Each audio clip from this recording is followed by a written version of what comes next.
Well, it finally stopped raining here in Boston, and a big crowd is expected at Fenway Park, and the number 6 will be on their mind. Why? Because Johnny Pesky is going to have his number retired, but for the Yankees, number 20 is much more important this afternoon. As today, the Yes Network presents New York Yankees baseball. It's the New York Yankees against the Boston Red Sox in the first game of a day-night doubleheader from Fenway Park in Boston, Massachusetts. Our guys really want it for him, and I really want it for him, and it's an amazing feat if he's able to accomplish that. And even what he's done up to this point is amazing. 19 wins. He's had a tremendous year, but you might as well put the cherry on top. And that's what the Yankees will try to do, put the cherry on top today for Mike Mussina. Hi, everybody, and welcome to Yankees Baseball along with Ken Singleton.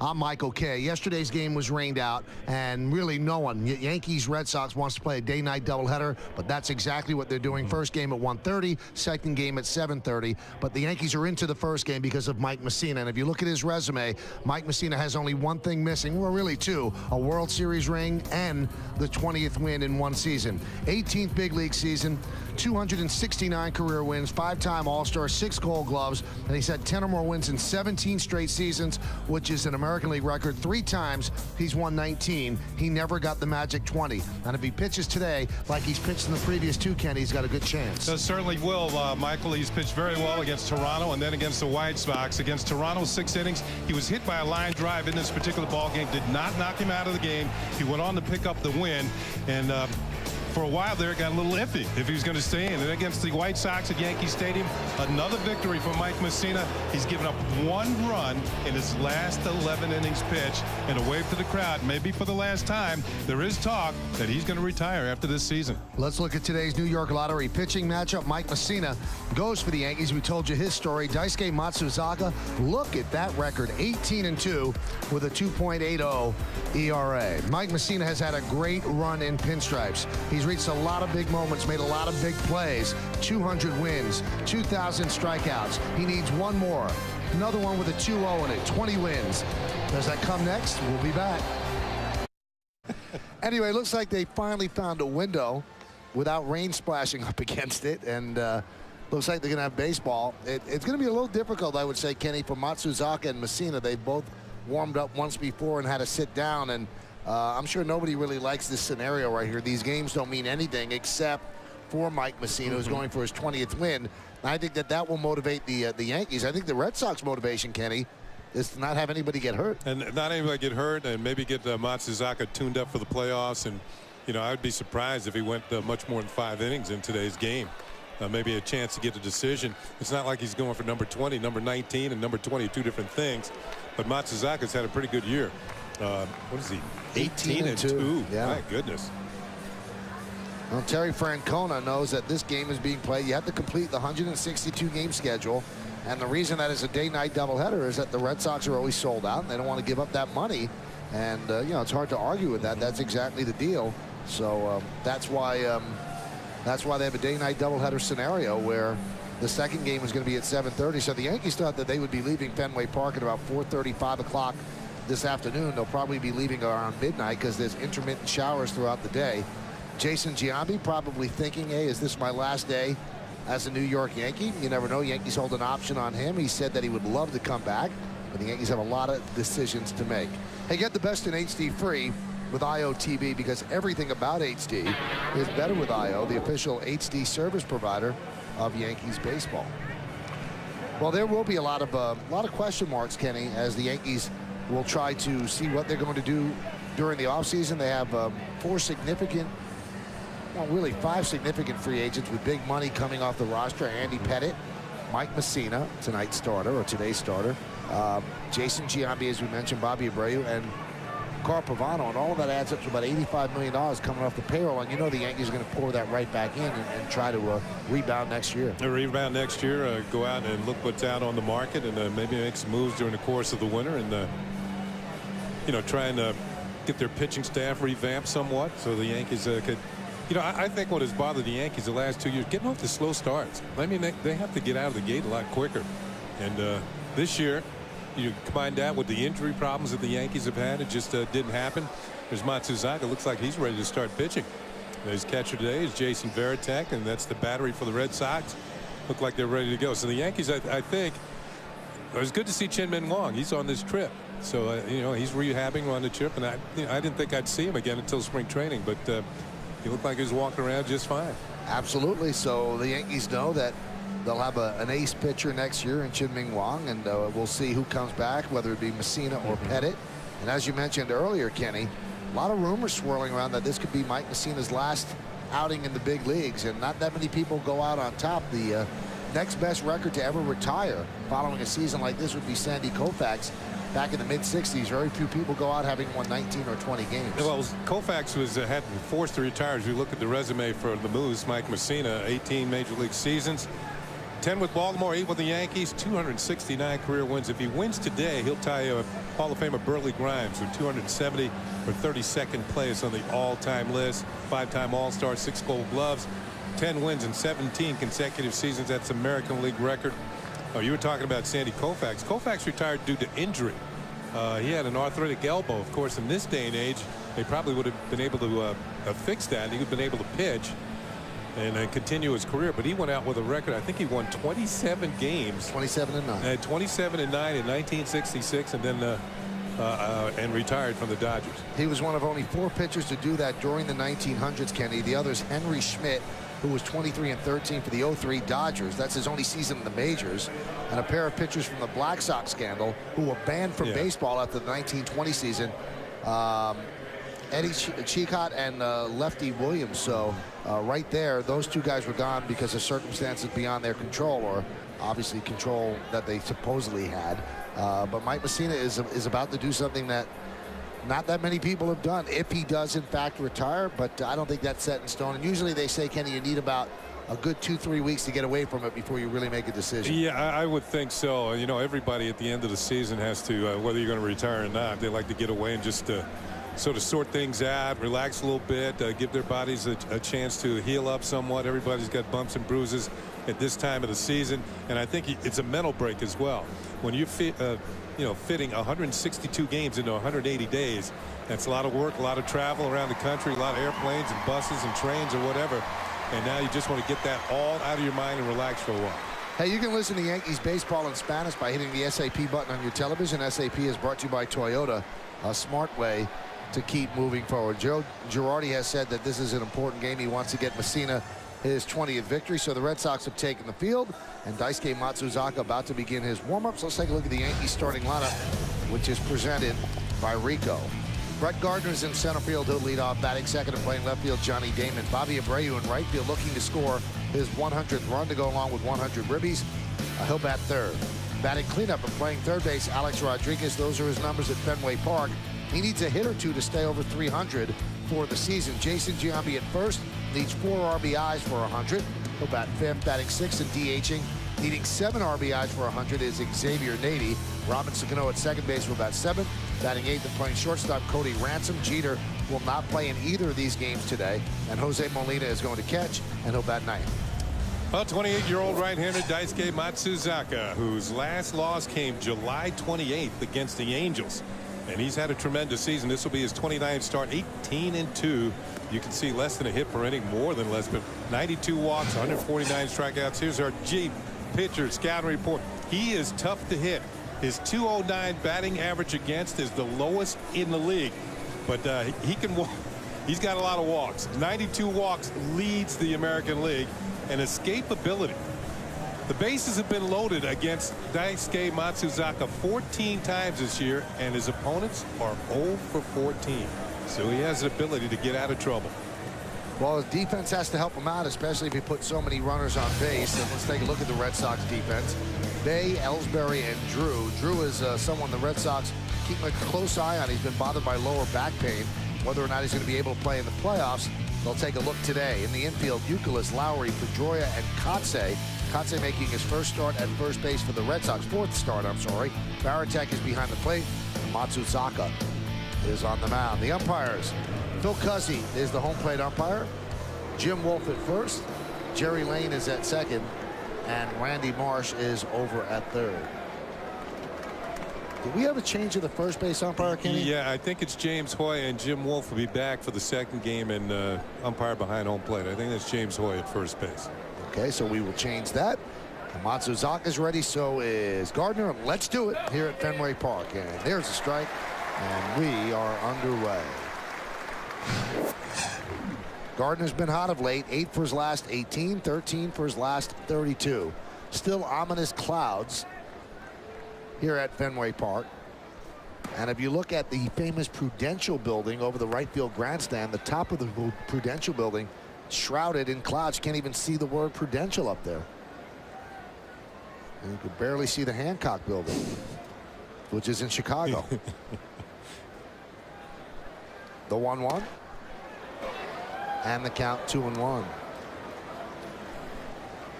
Well, Gardner's closing the season in style. You can see his last 4 games, 444, but he's got an 8-game hitting streak coming into today. Starting to pick up the pace. Grounded to first. Kotze will flip to Matsuzaka, and he beats Gardner there. 1 away. Oh, Matsuzaka got off the mound in pretty good stead. He has to, and you can see Kotze. Kotze is a fine defensive outfielder. Been a good center fielder for years, but getting a chance to play first base today. Matsuzaka beats Gardner by about 1.5 steps. And here's Gardner out of the box. Looks like he slipped a little bit. You might see that from time to time. I mean, all kinds of rain here yesterday. Yesterday's game rained out. Not even a chance of playing it. I feel like we've been in Seattle in the wintertime the last 3 days. Here's Johnny Damon. Down his line, down the right field line, giving chases. Drew, he dives, and he makes the play for the second out. Playing with a balky lower back. Drew tested right away and hauls it in. This is the sort of thing, if you have a bad back, it's not going to do any wonders for it. As he has to slide and come up with a catch, but it looks like Drew's going to be all right. The Red Sox are just trying to see if he'll be able to play in the playoffs. He hasn't played in quite a while. And you can see the sliding catch and how far he actually slid on the wet turf. And Daisuke, all pitchers love the defensive help.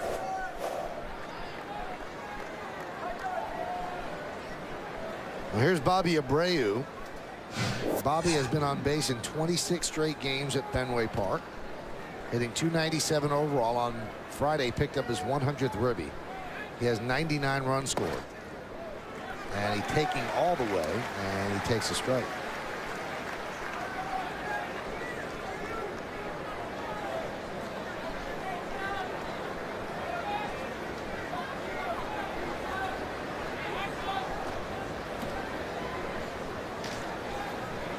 And the 0-1. Fouled away. It was nice that Bobby got that 100th RBI last year. He got it on the last day of the season when he drove in 101 runs. 6 straight seasons with at least 100 runs batted in. But it'd be nice to get that 100th run. It looks nice on the resume. Yeah, years from now, you're looking at your record, and once you've done, you got 100 and 100 in one season. 100 runs scored, 100 runs batted in.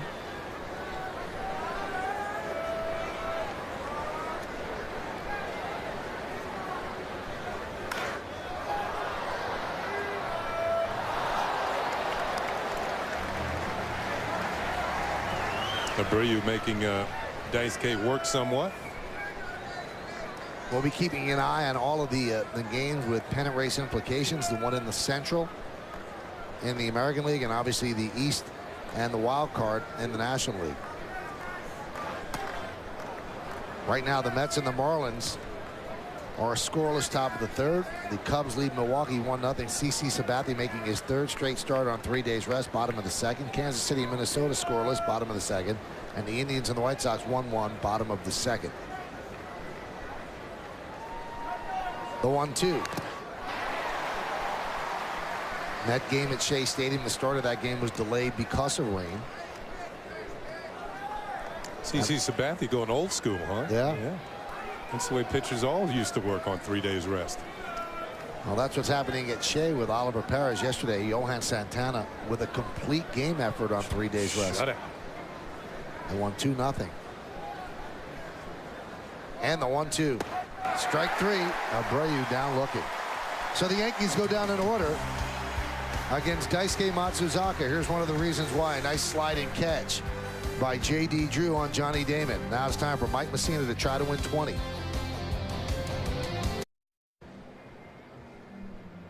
Big game for Mike Mussina in many ways. Is it his final game in the big leagues? And he's also trying to win 20 games for the first time in a arguably Hall of Fame career.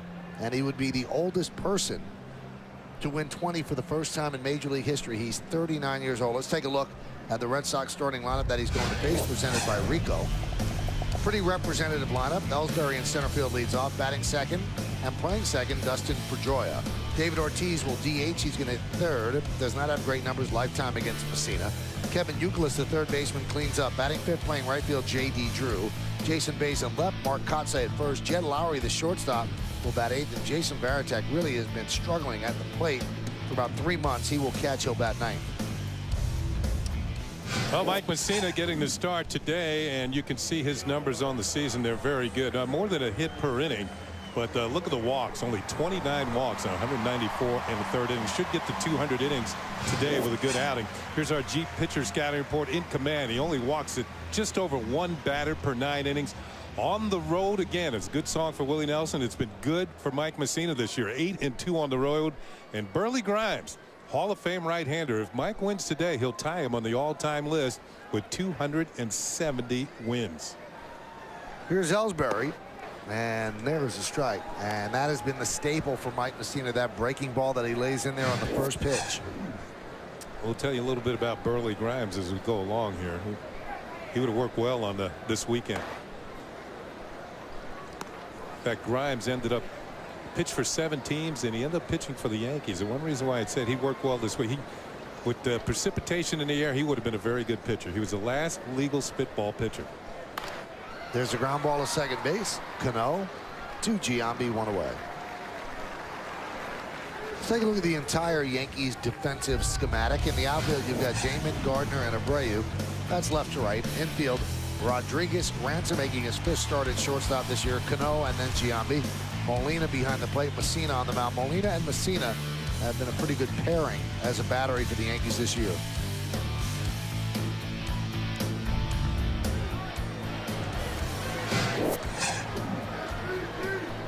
Here's Dustin Pedroia trailing the Twins' Joe Mauer in the American League batting race. Mauer hitting .330, Pedroia .325. And that number is going to go a little bit higher as he bangs one up the scoreboard. Damon gets the ball into second quickly, and Pedroia is out. Good play by Johnny Damon, and a nice tag by Robinson Cano. Well, Pedroia trying to add to his league-leading total in 2 base hits. Johnny Damon played this pretty well coming off the wall. Got to it quickly and got it started back to second base in a hurry as well. Johnny not with the strongest arm, but it was accurate. And Pedroia is thrown out. He'll get a base hit, but he won't get a double. And he still has 54 doubles on the season. Thought he had 1 more to the total. Couldn't quite come up with double nickels as Cano's going to get the tag. Yeah, he is out by quite a bit. Here's David Ortiz, and the pitch is upstairs, 1-0.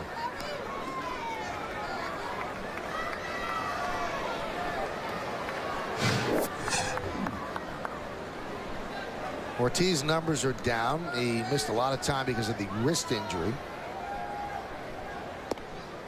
And there's a strike, count 1-1. And he missed over a month, had wrist surgery. Still with 89 runs batted in. That's not too bad a season. Not what the Red Sox are accustomed to, but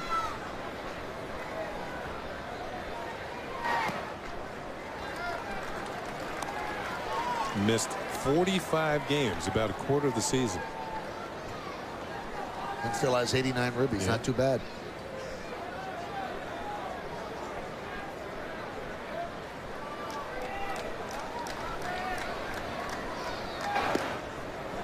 And a strike. Count 2-2 to Ortiz. Mike Mussina, multiple weapons, multiple speed changes, multiple arm angles. He's learned a lot over his years in the major leagues. Doesn't throw as hard as he used to, but his control was always pretty good. Now it's just exemplary. popped up. Johnny Damon is there. It's going to be a 9-pitch inning for Mike Messina as he retires. The Red Sox essentially in order. He gave up a hit, but Johnny Damon erased Dustin Pedroia, trying for his 55th double. Good throw, good tag by Cano. No score as we go to the second. Number 6 will never be worn again, as Johnny Pesky's number was retired. Then he had the honor of throwing out the first pitch to David Ortiz, gave the underhand, but then Johnny does what he does so well. He hit a fungo, the first fungo of the game, to David Ortiz, and 89 years old yesterday, and this is his resume. 10 major league seasons as a player, 8 with the Red Sox, led the American League in hits 3 times, All-Star in 46. Look at that year, 335, 115 runs scored, and this is his 57th season with the Red Sox, his 40th in a row. No score, top of the second, and here's Alex Rodriguez against Matsuzaka. Swings at the first pitch and pops it up. Sky high. Home run in a silo. Lowry is there. And that'll do it 1 away. I think the first time I ever heard that term was Harry Carey used it. Or he also said that wouldn't have been a home run in a phone booth.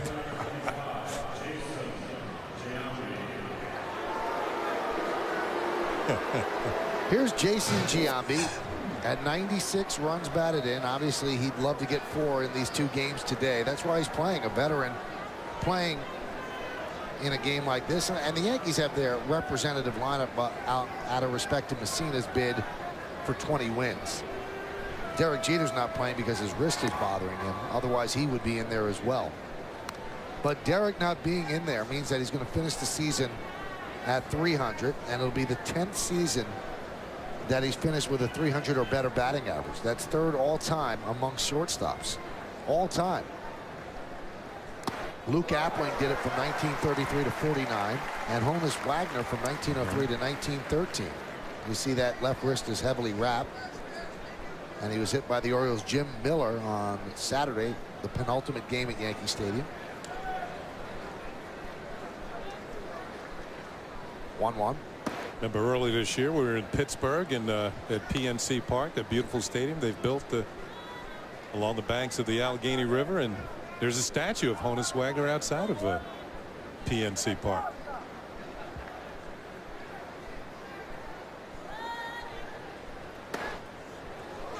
There's a strike, and the count 2-2. In those days they thought that Ty Cobb was the best player in the American League and Honus Wagner the best in the National League. Today's closed captioning brought to you by your New York, New Jersey, and Connecticut Lexus dealers.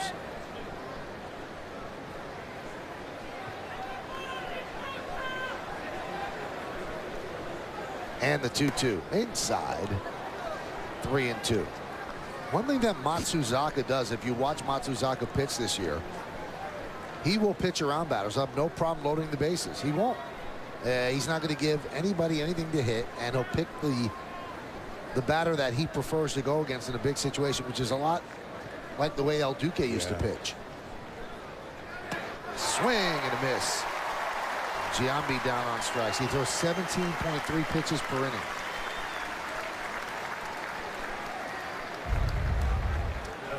That many pitches leads to elevated pitch counts early in ball game. A lot of movement on that pitch. What was it, 2-seamer? Giambi went to swing at it, and the ball kind of dove for the outside corner.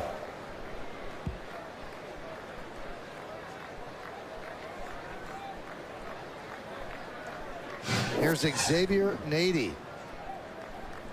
5 for his last 18, hitting .268 with the Yankees. But his numbers combined, he has 93 runs batted in between the Yankees and the Pirates. 36 with the Yanks. And 24 home runs. He's had himself a very good season. He was hitting .330 in the National League when he got traded to the Yankees. The 1-0. Tried to hold up, he could not. The count 1-1. They say Matsuzaka with the extended windup. It kind of reminds you of Chin-Ming Wong's windup, where a lot of hesitation, slow movement. It's like they're gathering momentum before they deliver the pitch. You mentioned his last loss, July 28th against the Angels. Both his losses this year at Fenway Park. Has not lost on the road. Good pitch, striking the outside corner right at the knees, 1-2. Here's the windup. Hesitation, gathering momentum. And he can throw about 93, 94 miles an hour. He got a good fastball.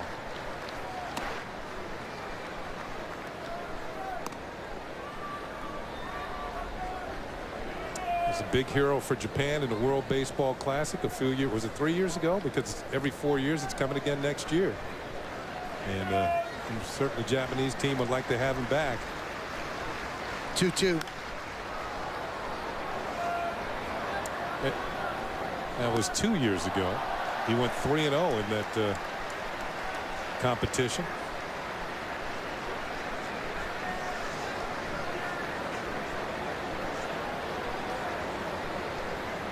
Nine and 2 here at Fenway. Look at the road mark. 9-0, 2.37.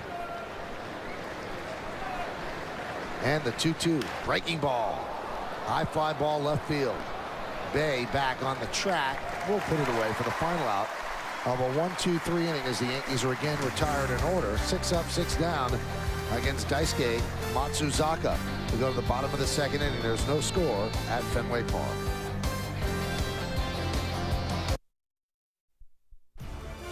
Today's Yankee Stadium moment sponsored by Mercedes. On April 18th, 1923, Yankee Stadium opened its doors for the first time. A crowd of over 74,000 were in attendance on that opening day, where they were treated to a Yankees 4-1 win over these very same Red Sox and watched Babe Ruth hit the first home run in the stadium's history. Your Mercedes-Benz Tri-State dealers on the web at searchmercedes.com. Ominous clouds over Fenway Park as we go to the bottom of the second inning. And Youkilis pops it up. Second baseman Cano is there, and there's one away. Youkilis, 1 pitch, 1 out, and of course the Babe hit the first home run. And Mike Messina's battery mate today. And there's Babe with the Red Sox. Oh, look at that stroke. Great pitcher as well. He had the record for shutout innings in a World Series, consecutive shutout innings, until Whitey Ford broke it. And the catcher for the Yankees today hit the last home run in the history of Yankee Stadium. Mr. Molina. So for those keeping score at home, Ruth hit the first. Yeah. Duke Sims hit the last in the old Yankee Stadium. The refurbished, the first was Disco Dan Ford. Yeah. And the last was Jose Molina. And the last hit at Yankee Stadium, Jason Giambi. A bloop single to short left that drove in a run. Count 1-1 to Drew. And the last Yankee batter at Yankee Stadium, appropriate enough, was the captain, Derek Jeter, the all-time hit leader at the stadium, tying it all together. There's a strike. The Red Sox are a little bit worried about Drew. He's been bothered by a sore lower back. He's had a lot of tests. He spent yesterday the entire day at Massachusetts General Hospital just getting all these tests done to see exactly what was wrong. And they keep trying to run him out there, see if the back holds up. He has been a very important part of the Red Sox action in the postseason. Last year he had a great postseason. Well, he really stepped up in the month of June when Big Papi went on the disabled list and David Ortiz was out. J.D. Drew hit 12 home runs in the month of June. 12 of his 19 in 1 month. This is just his second game, Kenny, since August 17th. Yeah. And they're uncertain about Drew, and they're really worried about Mike Lowell, because when he played on Friday, he hurt himself again when he took a swing, and he felt something in his hip, and that's been bothering him for a while. They're not sure if he's going to be on the postseason roster. Check swing. And the third base umpire, Randy Morris, said he did not go, so Drew works a walk. Molina trying to get the appeal at third base, and let's see if that was close. But you know, the other day they weren't calling the call third strikes. There is Mike Lowell, who has a hip problem. They've had him on the DL for a while now. The other night, Friday night, he took a swing, flied out, ran gingerly down to first, and came out of the ball game, and he was the DH that night. Here's Jason Bay.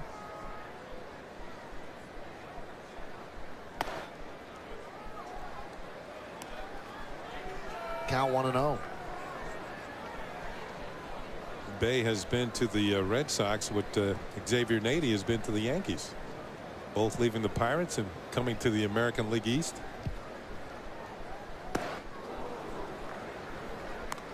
And Bay came here as part of the three-way deal, sending Manny Ramirez to the Dodgers. And Red Sox have been great since Bay got here. And you know what? Manny Ramirez turned the Dodgers around and got him into the postseason.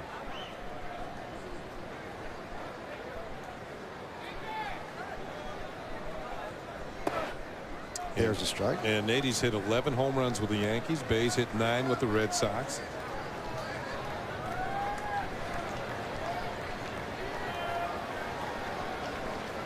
And Bay has 31 home runs overall. He hit 22 in Pittsburgh.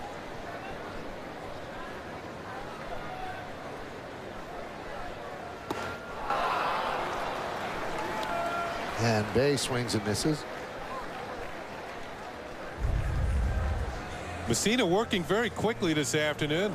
Good sharp breaking ball and the swing and a miss by Jason Bay for out number 2. Looks like Mike knows the weather report around here. He's working very fast.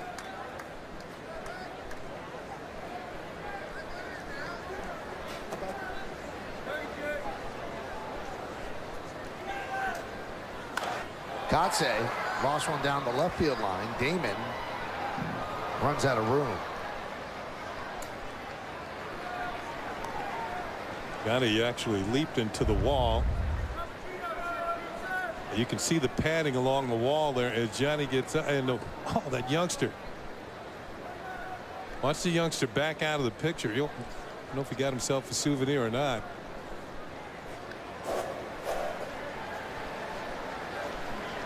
Does he have the ball? Yeah, all right.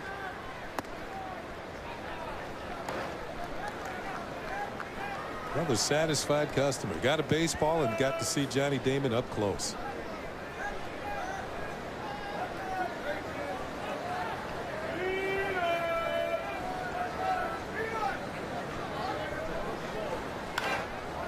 Driven out the same spot again. Does the kid get 2? No, it's a little behind him this time. Years ago, I did a game at Dodger Stadium, and there was a fan behind home plate got 3 foul balls. Same guy. See, that's just gluttony.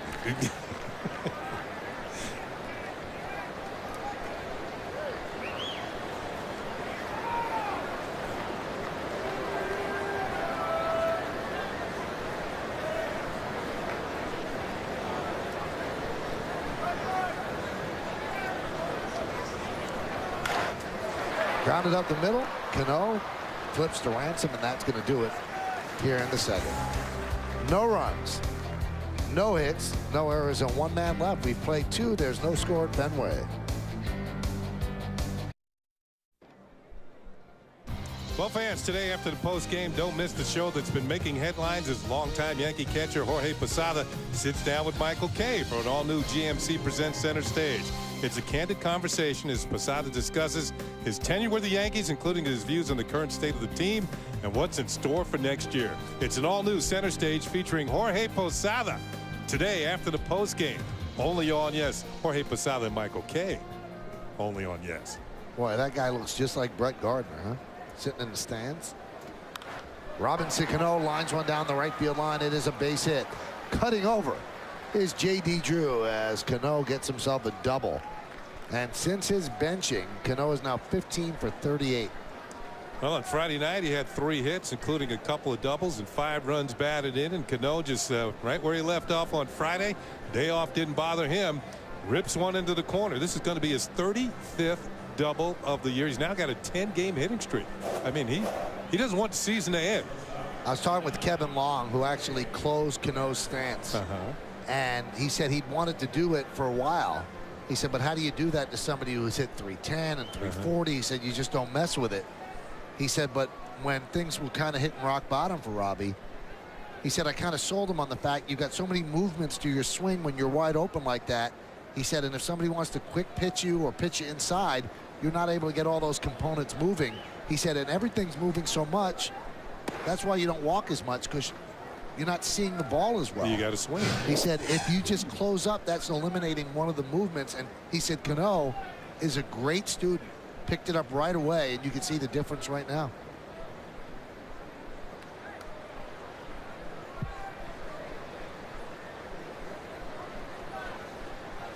You know what else that Kevin said that was very interesting, Kenny? He said, you see a lot of these hitters now, they do the leg kick.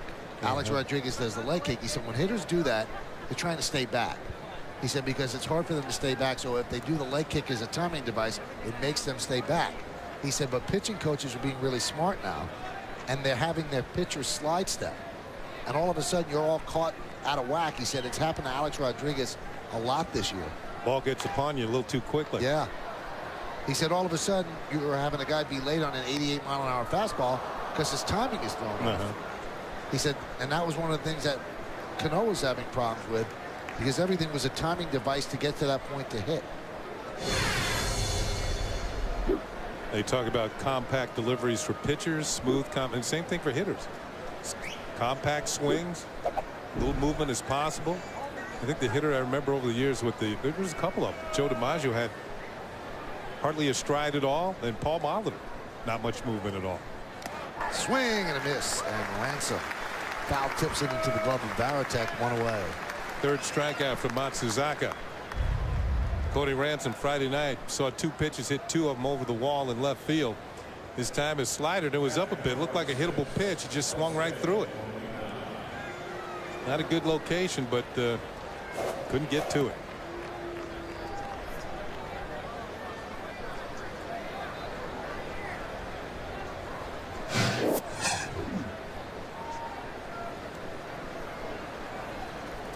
Here's Molina. That one is fouled back. You know, I was thinking about Jose hitting the last home run at Yankee Stadium. And of course, you could phrase it the question, a trivia question years from now in many ways. You know, which Molina brother hit the last home run at Yankee Stadium? That's one way you could do it.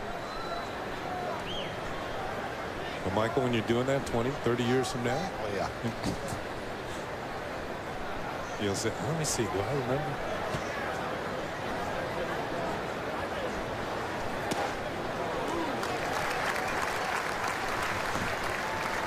Now Matsuzaka, we mentioned before, people get on base against him, but he gets tougher when they are on base.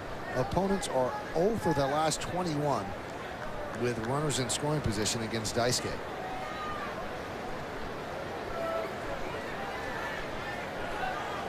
Longest streak in the major leagues right now. The 0-2. Some more ominous dark clouds beyond center field. Now, wasn't there a hurricane off the coast here? Moving up towards Canada? They're saying that they might have lucked out where it might just pass Boston by. And unfortunately, it looks like it's going to hit Maine.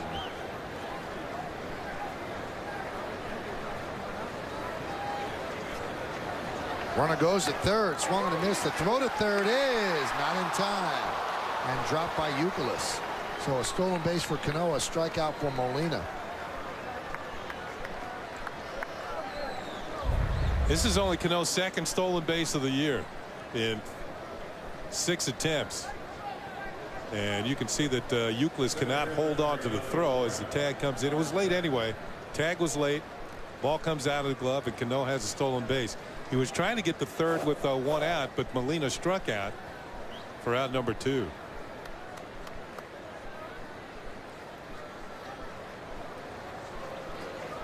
Now Matsuzaka will face Gardner. Gardner with 16 runs batted in, despite hitting just .227. But he's been a different hitter since rejoining the Yankees 23 games ago. 18 for 59. That's .305. There's the kid in the stands and Gardner. They kind of look alike. And the guy in the stands is sitting next to a guy who kind of looks like Jabba Chamberlain. Or Jarrett Wright. Looks a little like Jarrett Wright.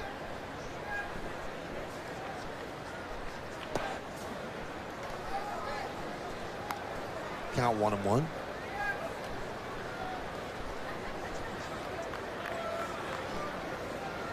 .12 for 32 Gardner is with runners in scoring position. That's .375.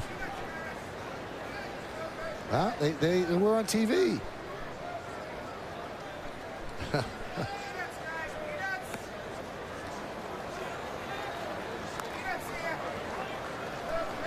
Now they're looking for the camera. Now they'll start playing to it.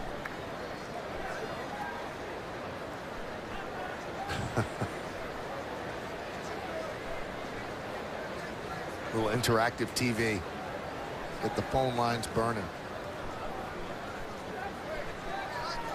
The 2-1 is grounded to second. Pedroia over to Katse.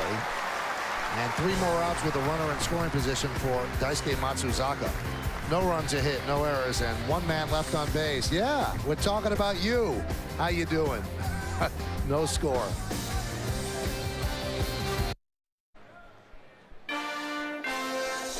Yankees Baseball on Yes is brought to you in part by Kia Motors. To learn more, visit kia.com. Men's Rogaine Foam. Use it or lose it. And by Lincoln. Reach higher.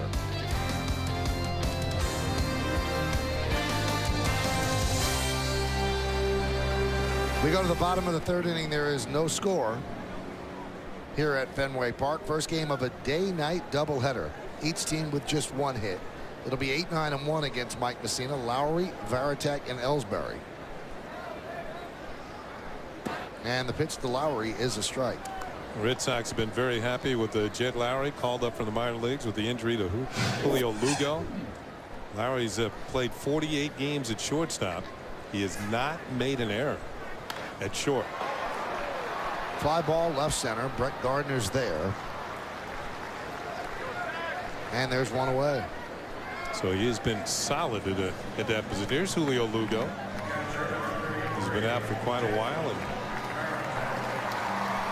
Lowry's a switch hitter. You wonder what's going to happen next spring.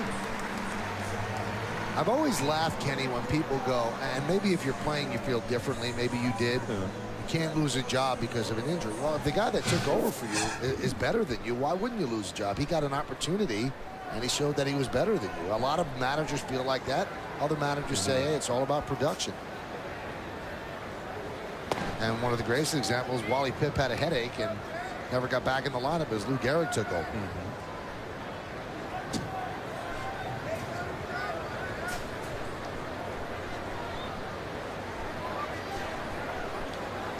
Michael's getting darker here. It is. And there's still a game to go. Obviously, they'd love to get 5 in here. And that would ensure the gate, because honestly, that's what this doubleheader is about. Yeah, you'll need somebody to score a run. And you can't knock the team. It's a business, and they make a lot of money with each gate. And these games mean absolutely nothing in the standings. The Rays have won the East. The Red Sox know who they're playing. They're starting their series against the Los Angeles Angels on Wednesday. These games have been sold out for a long time, though. And the tickets for the second game, the 7:30 game, are the tickets from yesterday.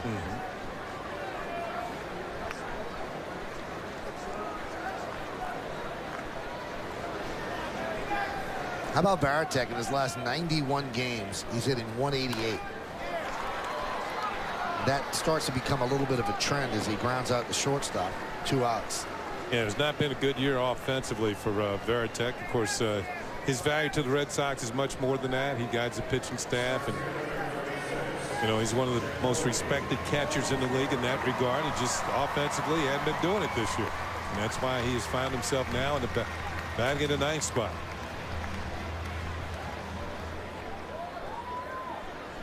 Here's Jacoby Ellsbury.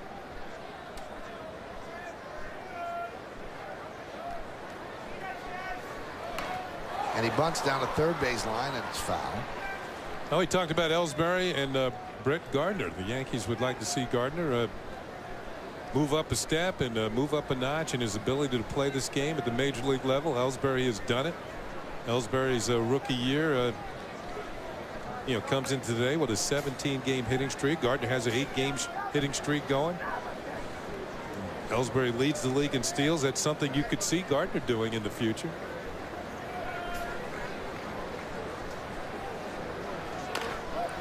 Chop towards second. Cano right there, and he'll get Ellsbury. So a 1-2-3 inning for Mike Messina and the Yankees. Red Sox go down in order, and we go to the 4th. There's no score in the first game of a doubleheader at Fenway.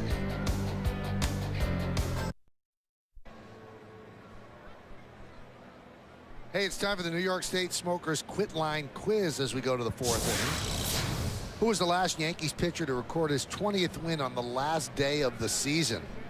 Which is what Mike Messina's trying to do. Now, Mike was scheduled to pitch the last game of the season. That was supposed to be today, but they decided they pitch him in game 1 rather than game 2. Sidney Ponson goes in game 2. Now, if he was going to pitch in the last game and yesterday had not been rained out, he would have had an easier matchup as the opposing pitcher would be Tim Wakefield.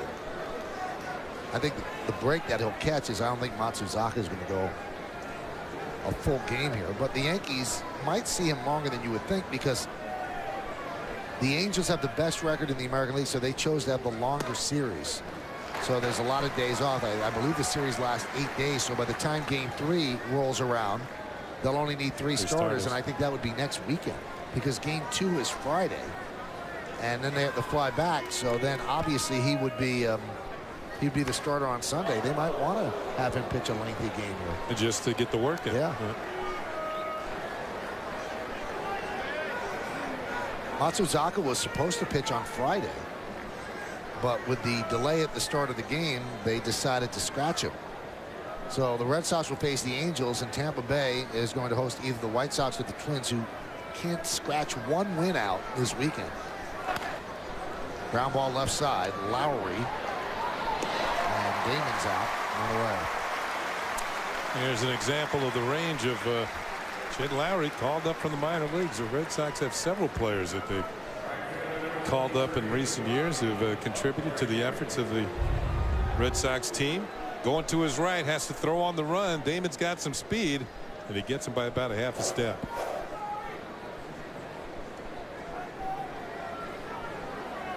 I wonder if Lugo sees that, man. What does he think? He thinks I'm really happy I have 2 more guaranteed years at $10 million a year. There's Bobby Abreu, pitch outside.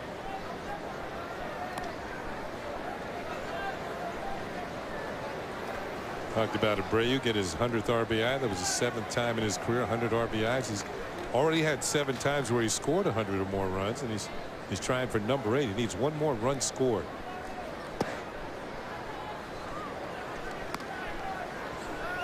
Playoff implication games. Florida now leads the Mets 1-0 top of the 6th. And the Cubs lead the Brewers 1-0 bottom of the 5th. White Sox over Cleveland 3-1 bottom of the 5th. And 2-0 Minnesota over Kansas City in the 3rd. Boy, nail-biting time for the fans of those teams.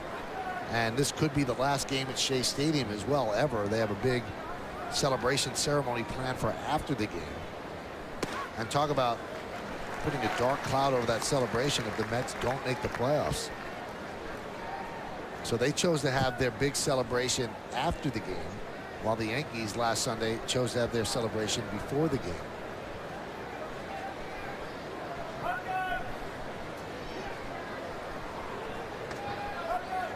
And the 3-1 to Abreu foul out. You're talking about teams going into the last games, the possibility of the last games of the season. And I recall playing in the last day, needed to win to go to the playoffs, and lost the last game after going 27-7 down the stretch to get to that point, tied on the last day, and then losing to the team that you had to beat. That was the most disappointing loss. Even losing the 7th game of the World Series wasn't as bad as this. Why? Just because of the long road to get there? And yeah, exactly. And it was just disappointing. That was 1982, losing to the Brewers. We needed to beat them all 4 games to win the division in a 4-game series to close out the season. We won the first 3, then lost on Sunday afternoon. And you had a pretty good pitcher going Sunday afternoon, didn't you? Jim Palmer, I think. Yeah. Hall of Famer. Yeah. And the 3-2. Check the swing. Did he go? No, he did not, said Randy Marshall. A walk for Abreu. Abreu puts the brakes on this one. Fastball up and away out of the strike zone. Yep, he did not swing, so he's on with a chance to score. Abreu, of course, can move himself into scoring position. Matsuzaka is not that all that good and holding runners on at first. So Abreu can move himself. Of course, he's got A-Rod at the plate, who's looking for one more home run to tie for the league lead.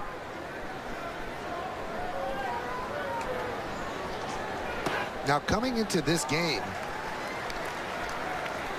Alex actually leads the American League in slugging percentage by 1 point over Kevin Youkilis. Now, he led the American League in 03, 05, 07, all MVP seasons. And he could become the first player in the American League to lead the American League in slugging percentage in consecutive seasons since Manny Ramirez did it for Cleveland in '99 and 2000. Now, you might wonder, well, when's the last Yankee led a league in slugging percentage 2 straight years? Got to go all the way back to 1961 and 62 when Mickey Mantle did it. The thing about the 61 in particular, that was the year Roger Maris hit 61 home runs, and Mantle still led the league in slugging percentage because he hit 54 himself.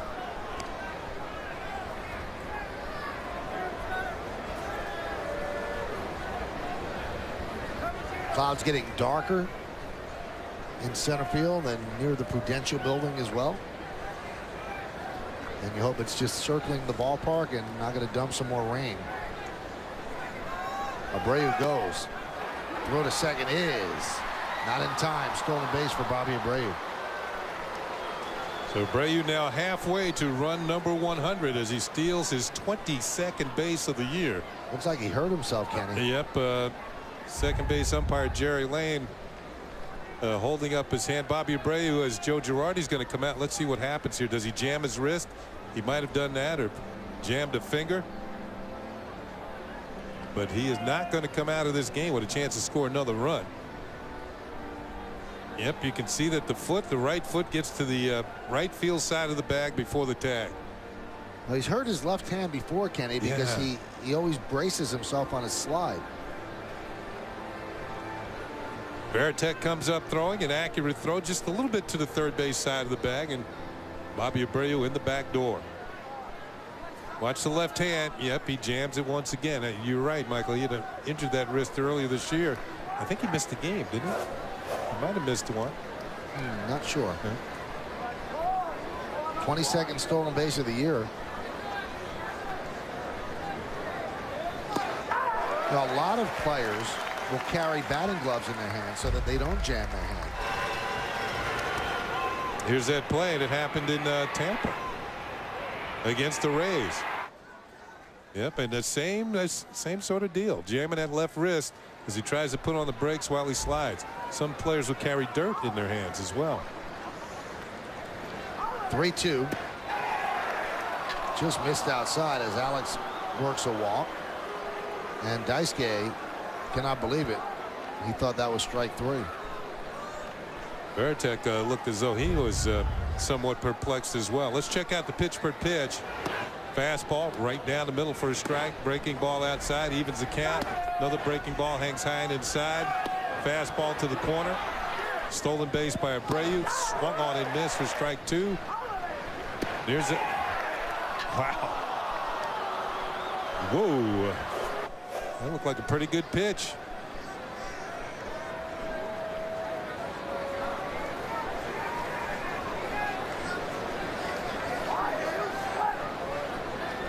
Here is Giambi.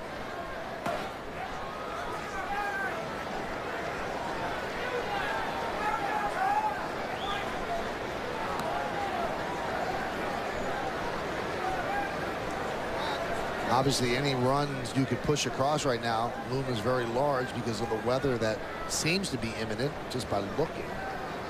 Very dark overhead. This whole weekend's been imminent. Doesn't look pretty. Pitch upstairs.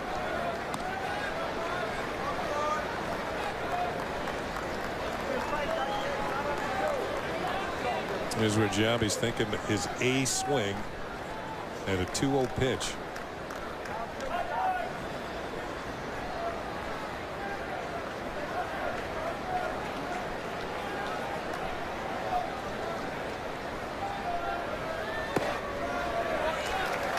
Dropped a breaking ball in there for a strike. Tough league. You work the count 2-0. You expect to see a fastball, but not anymore. Well, we talked about Matsuzaka's lowest batting average against in the league. The Yankees only have 1 hit thus far in the game.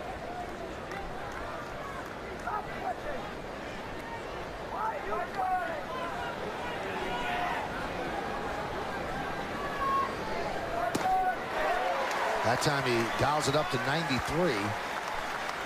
And Giambi swings and misses. After the breaking ball, he goes with the fastball. And some good movement on it out over the plate. This is a ball you're thinking to hit over the left center field, maybe tattoo the wall in left center.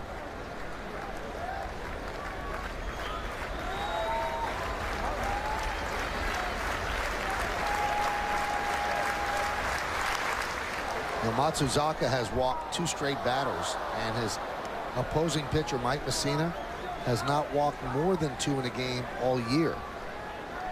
So certainly different styles for these 2 pitchers, and both of them work. Matsuzaka is 18-2 and Messina is 19-9.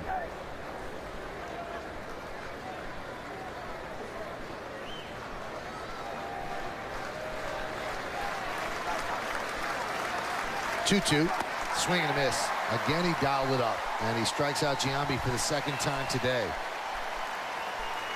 5th strikeout overall. And once again, we'll go with the pitch by pitch to see how he worked over Jason Giambi. Started with a breaking ball down, and another one upstairs, falls behind 2-0. Went with it again, dropped it in there for a strike. Fastball swung on a miss, 2-seamer. Breaking ball fouled back. Then he went with a high fastball and struck him out. It seems when the pitchers want to get Giambi out with 2 strikes, they elevate. You got to have something on it, but they elevate a fastball. Nady fouls away. Opponents are now 0 for their last 24 against Daisuke with runners in scoring position. And the Mets starting to feel the heat. Top of the 6th inning, a game they have to have. The Marlins lead 2-0. Scott Olson against Oliver Perez.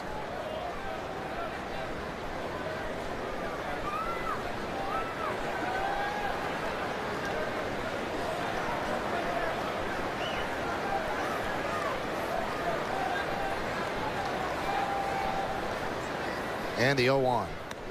Breaking ball with no bite. Almost bit Nady.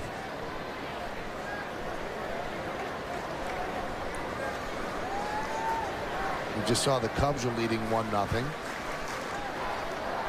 against Milwaukee. That's in the 6th inning as well. Top of the 6th. So if both of those teams lose, there'll be a 1-game playoff tomorrow at Shea Stadium to find out the wild card winner in the National League. Nady skies one down the right field line, giving Chase's Drew in the corner, and that ball is gone. See ya. A home run by Xavier Nady right down near the Pesky pole on the day that Johnny Pesky's number is retired, and Nady has given the Yankees a 3-0 lead.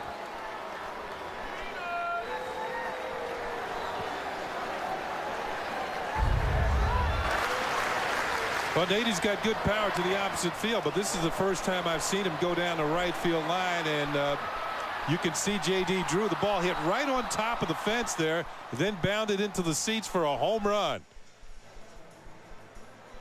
Boy, is that a Fenway home run or not? Oh, right on the fence and into the seats for a 3-run homer. Bobby Abreu scores his 100th run of the year, as he is the first man to touch home plate on this 3-run homer off the bat of Xavier Nady.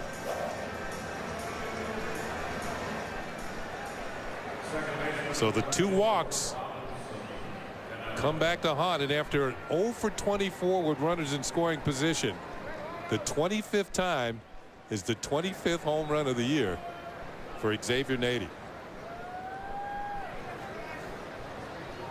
And he has 96 ribbies now on the season. Cano fouls one off.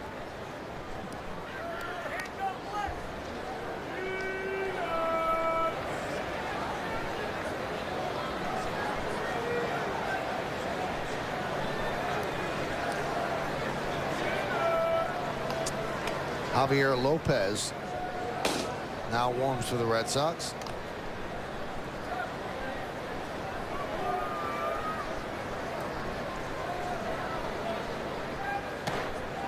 That ball was hit. Of course, a lot of strange things can happen out in the right field corner. There's a lot of room out there for a right fielder to cover.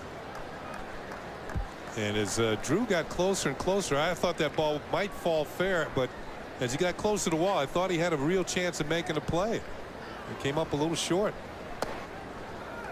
Count 1-2 to Cano. Right field here at Fenway Park is the only ballpark where the right fielder plays deeper than the foul pole.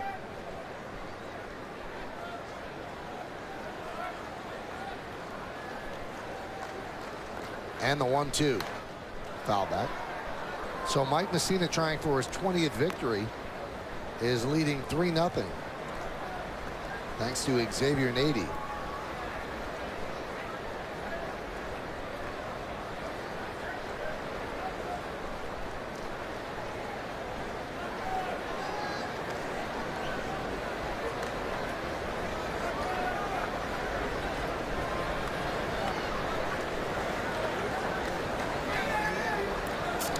That one bounced up there.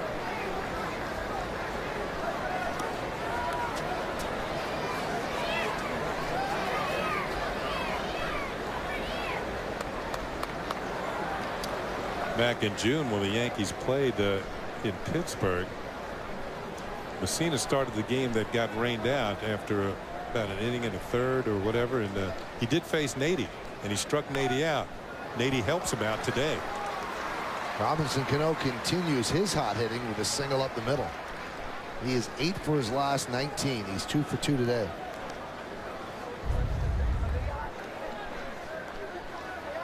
Not an easy pitch to hit, but he'll go down and get it. Man, look at that extension on the swing. A pitch well out of the strike zone. And Cano goes down and hits it right back through the middle for his second hit of the game. He is closing out the season in style. And Michael, you mentioned the fact that he doesn't have all that movement.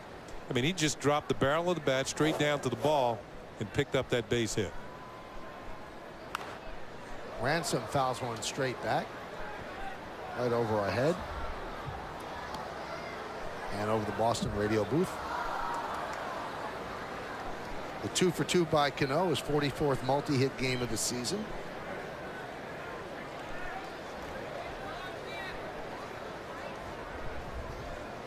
Cody Ransom has certainly done enough to be in consideration for a bench role next year with the Yankees. He's shown some power. He had some power in the minor leagues at Scranton Wilkes-Barre. He had quite a few home runs. He was leading the team when he got called up. He's shown that he's pretty solid defensively at the 4 infield positions. Think so, Michael? I think he's going to be back. I think he's Girardi's type of player. He's got some power. And he can play all the positions, as you mentioned. Good guy to have off the bench. Doesn't say much. It's not a debate team. It's just a team.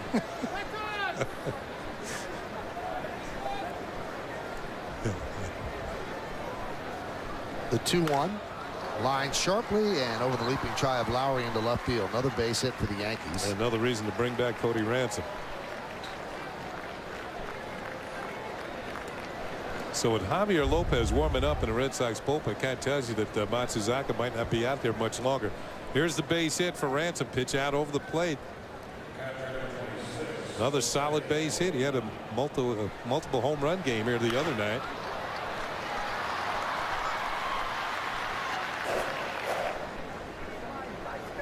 The next pitch for Daisuke will be his 30th pitch of the inning.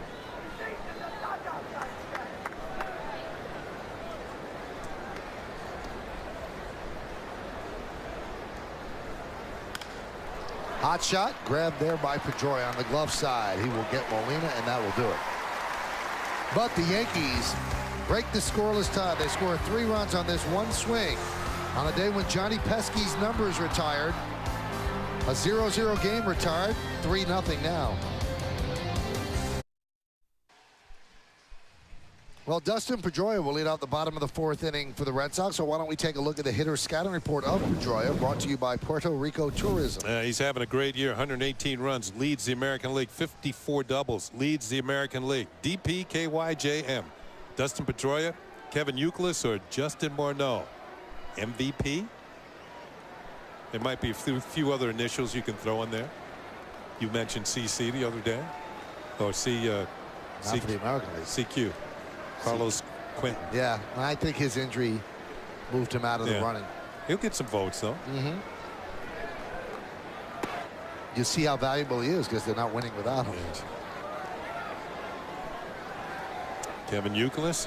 Both of these guys, when Big Papi got injured, they stepped up big time. In fact, Pedroia batted 4th a couple of games and went crazy against the Chicago White Sox. Got walked intentionally by Ozzie Guillen a couple of times. Now, I was talking to a writer today who actually has an MVP vote, and he said that he was going to vote for Morneau. And I said, well, a why? Red Sox writer? A Boston writer? Just saying a writer. Okay. That's all I'm saying. You see with the AL leaders in hitting. And I said, well, why? He said, because Pedroia and Youkilis have other hitters around them that kind of protect them, but Morneau doesn't have anybody, and he has 129 RBIs. The only other hitter, this writer said, in the Twins lineup was Joe Mauer. So just because they're on a good team, they shouldn't win? Bad hop eating up Ransom, and they give Pedroia a base hit. Kind of a gift. Although the bad hop did eat up Ransom. So we'll take a look at this again, and Pedroia looked like a routine grounder to short, but yeah, right there. You know, talking to Derek Jeter over the years, he says that Boston, the infield here at Fenway Park is the most uneven in the league. He doesn't like it. He says every once in a while you'll get a soft spot. Yeah, that should be a base hit, that last hop. It's like the old parquet floor at the old Boston Gardens. You say soft spots? Ball with dead spots, ball wouldn't bounce up. Visiting players didn't know where they were. And Bob Cousy did. So my point is that Pedroia and Youkilis both stepped up big time when Big Papi was out and carried the Red Sox for that period of time. The 45 games that Ortiz missed.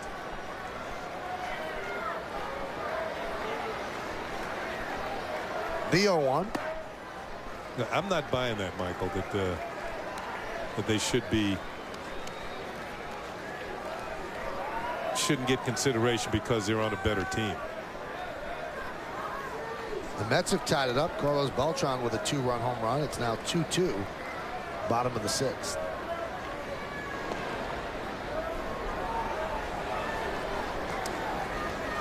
Well, Pedroia won Rookie of the Year last year, and if he wins the MVP this year, he would be the 3rd player to do that. Still 1-0 Cubs, top of the 7th inning. Years ago, Cal Ripken won Rookie of the Year, then MVP, and Ryan Howard did it for the Phillies a few years back.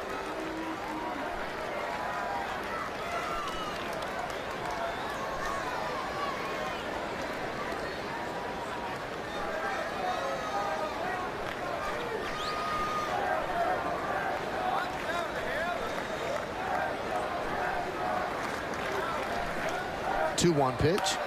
Hit sharply at the middle, a base hit off the bat of David Ortiz. Pedroia will stop right there at second.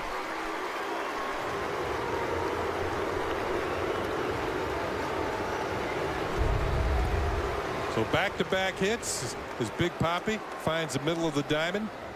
And you can see that pitch was up about bell time, middle of the zone. He's much too good a hitter. He's not going to miss that. He's going to hit it with authority. He did. Pedroia is going to stop at second base. Big Papi's now hitting 6 straight games.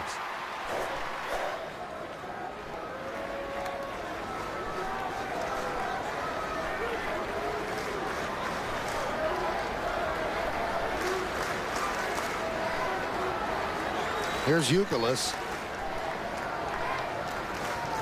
7 for his last 14. And the fastball is a strike on the outside corner. How about this? Last game or last day of the year, Messina's still throwing 90 miles an hour with his fastball. So he He's retained his velocity throughout the season and really had a bounce back season from last year. 43 pitches from Messina, 28 strikes.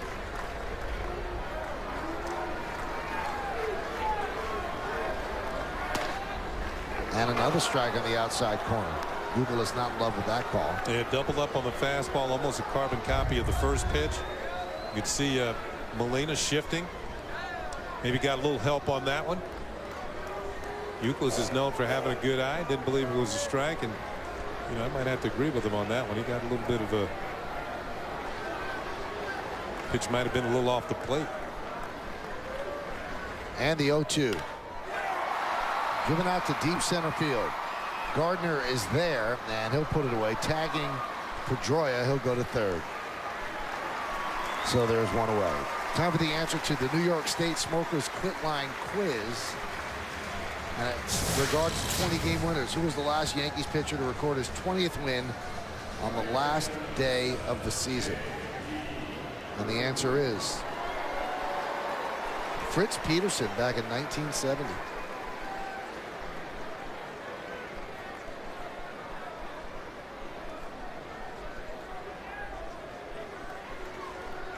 The last pitcher to win his 20th win of the year on the last day of the season for his team was Roy Oswalt in 2005.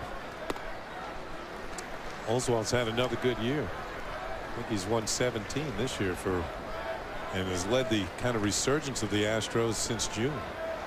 Messina looking for his 270th career win, the 269 most among pitchers who have never won 20 in a season. And as we mentioned, if he wins today, Messina would become the oldest pitcher ever to win 20 games in a season for the first time. 3 pitchers have had their first 20-win season at age 37 or older. Jamie Moyer at age 38 did it in 2001. Ali Reynolds at 37 did it in 1952. And David Wells at 37 did it in 2000. There's a strike.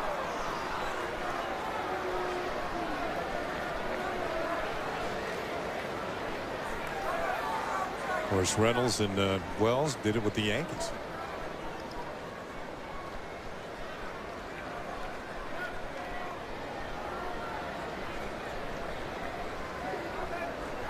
And the 1-2 pitch. Fouled away. Should say Reynolds did it with the Yankees. Wells was where was he in that? Well, he was traded to the Blue Jays yeah. for Clemens. Toronto.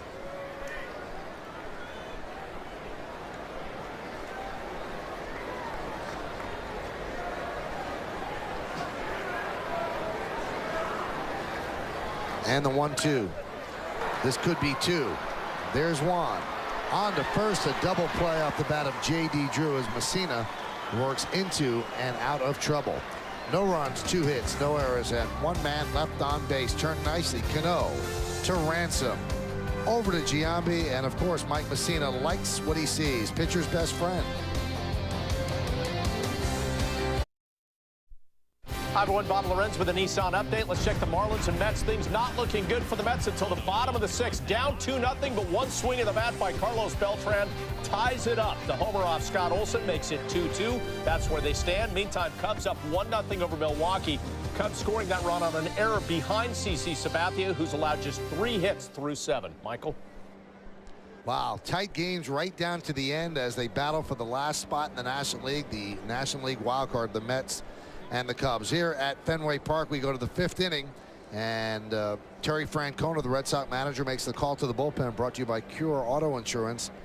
Drive well. So Matsuzaka lasts just 4 innings, and he gives up that 3-run home run to right field by Xavier Nady, and he leaves trailing 3-0. Now it's time for Javier Lopez. Yeah, left-handed coming into the ball game with the Yankees scheduled to send up 3 left-handed hitters here in the top half of the 5th inning. Gardner, Damon, and Abreu. You can see the numbers on Javier Lopez, and you can watch the way he throws. It tells you that he is tough on lefties. On the Corona Extra scoreboard, 3-0 Yankees on 4 hits, and 0-3-0 for Boston. Matsuzaka's season ERA after giving up the 3 runs in 4 innings is now 2.90. Not a bad ERA in the American League. Anything under 3 is outstanding. And the home run by Nady was the first he had given up with a runner in scoring position, I believe, in 25 at bats. First hit. Forget about home run. Yeah. The 0-1. There's a strike. Yeah, you can see how the slinging motion of Javier Lopez would make it difficult for lefties to hit him. They're only batting 187 against him on the season.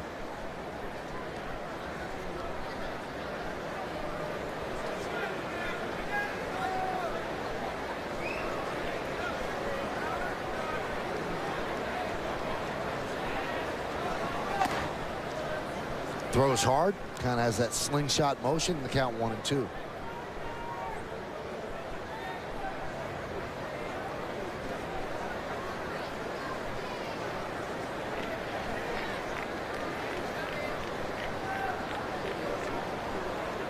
And the pitch. Tied him up. And Gardner down on strikes. He turns and asks Phil Cuzzy if it was a strike or not. Yep, when you swung and missed it, it was. Kind of hides the ball very well, and that was a strike. It had the inside corner.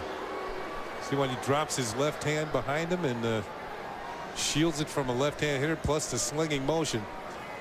You can see how things can be very difficult when you're on that side of the plate. A little bit easier when you're hitting right-handed against Javier Lopez. Damon fouls one away.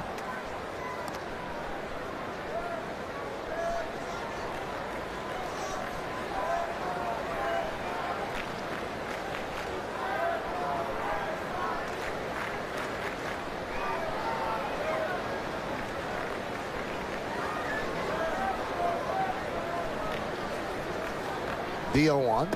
Damon thinks about bunting and takes a strike, now 0-2. Damon's 0 for 2 today. He's hitting .304.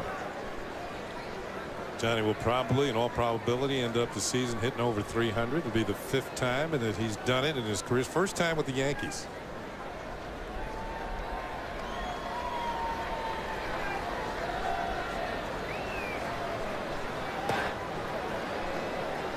Missed just outside, 1-2.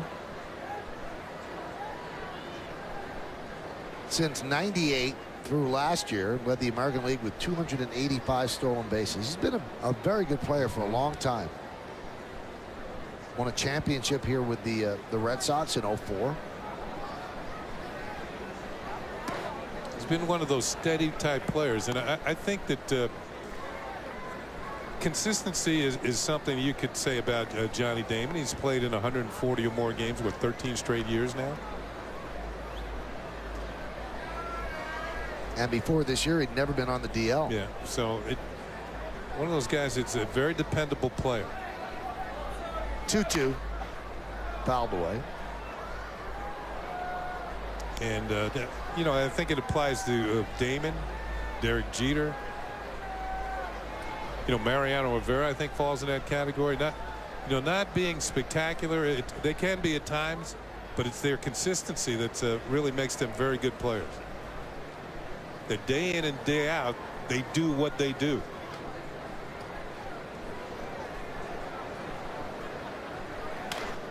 Hit sharply to short, backing up is Lowry to get a better hop. 2 away.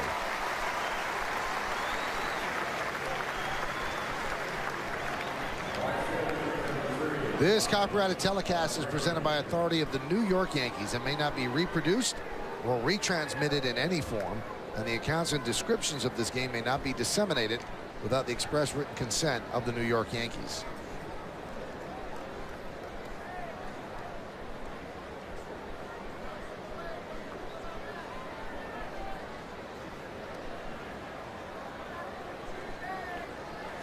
Here's Bobby Abreu.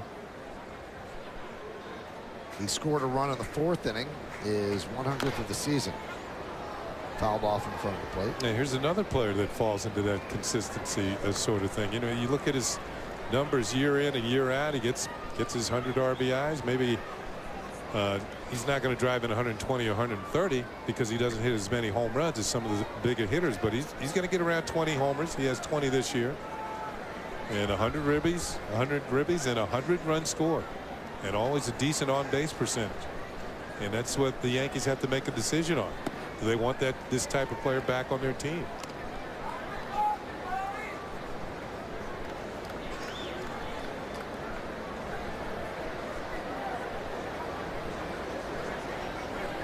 So much of it comes down to how many years does Abreu want, what kind of money does he want. Yeah, it's all in the negotiations.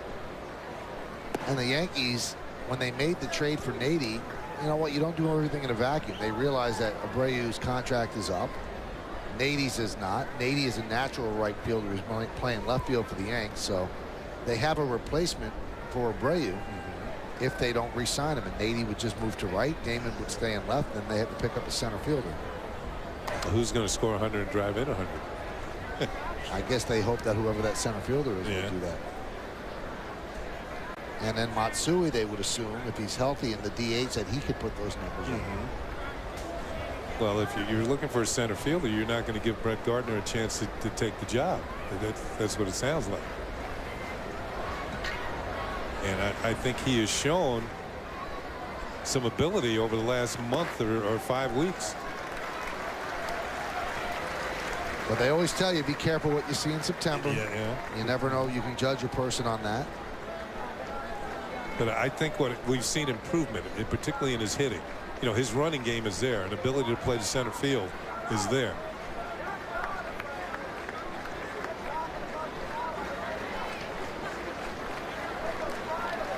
Three-two. Walk them. So a 2-out walk issued by Lopez, and that's going to bring up Alex Rodriguez.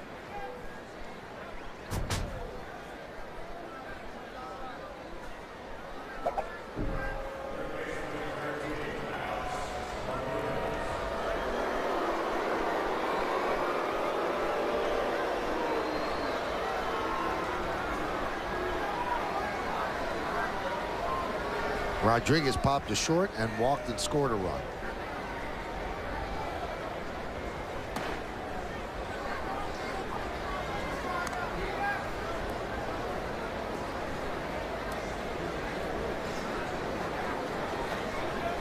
For a while there, it looked like A-Rod had a chance to win himself a batting title. He took the lead briefly back on August the 2nd.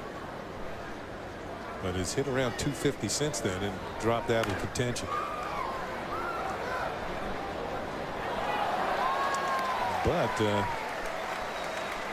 just behind Carlos Quentin and Miguel Cabrera of Detroit, who's after a slow start has come on.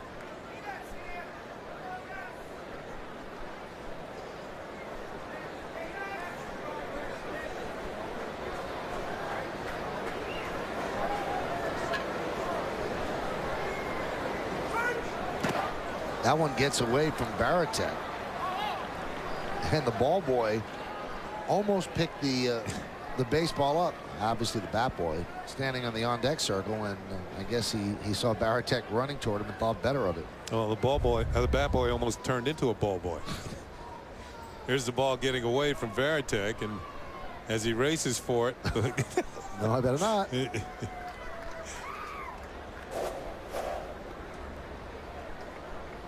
Big at bat for A-Rod, because if he makes it out, his average is going to drop to 299.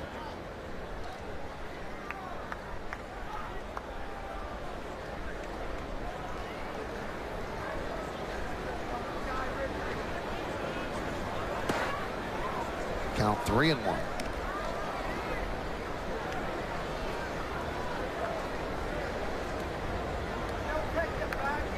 Well, with Giambi up next, here's a parking spot for A-Rod if Lopez wants to tease him with a pitch near the strike zone or out of it.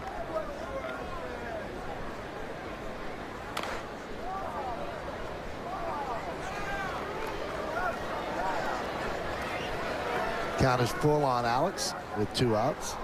Yankees are leading 3-0. We're on the top of the 5th. First game of a day-night doubleheader to end the season for the Yankees. And for the Red Sox, they've got some business after this as they try to defend their world championship.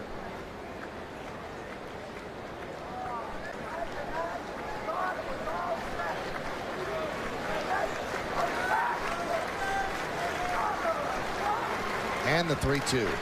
Fouled it back again. And they'll take on the Angels out in Anaheim. I kind of have a feeling that the team that wins that series is going to represent the American League in the World Series. And the Red Sox usually have the Angels number.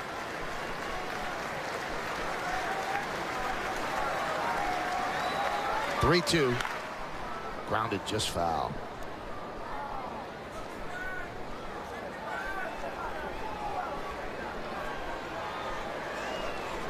Varitek wants to go out and talk with Lopez. Well, the Red Sox have a very tough call on Varitek, who's having a miserable season offensively. His contract is up. He's the captain of this team. They love the way he works with pitchers, but he's going to want a contract that's somewhat similar to what Posada got, because he's the same age. But Posada was coming off a career year, and he's coming off a career worst year. Be very interesting to see which way they go. The 3-2. Dribbled slowly, third base side. That's going to be a base hit for Alex, as Abreu moves to third. No 299 for Alex Rodriguez. In fact, he's 1 for 2 today. He might have jumped up to 301. You can see Lopez bounding off the mound, and Youkilis at third was playing very deep with A-Rod at the plate. You can see he's got no chance. And once this ball gets by Lopez, infield single, Abreu moves over to third. And the inning continues for the Yankees.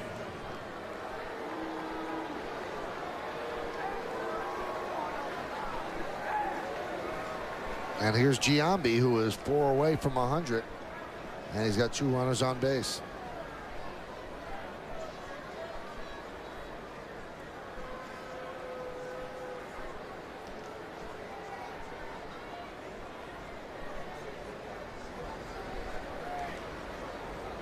Lopez deals outside.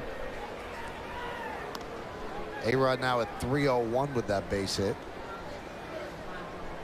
And in all likelihood, he is not going to play in the second game, you would think. Manny Del Carmen warming for the Red Sox.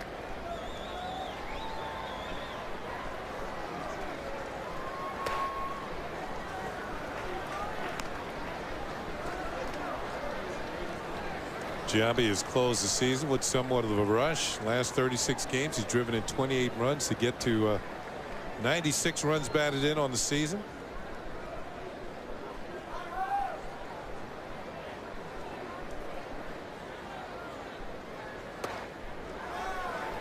Check swing. But no. Randy Moore said he went around. So it's 2-1 rather than 3-0. It might have been the first check swing called a strike in the games we've seen here. That's no different than the ones they didn't call strikes. Exactly. Really turns the count around. Still in the favor of Giambi, though. The 2-1. Off-speed pitch. Way out in front of the breaking ball. Count 2-2. Varitek shifts to the outside, and a sweeping breaking ball for the swing and a miss.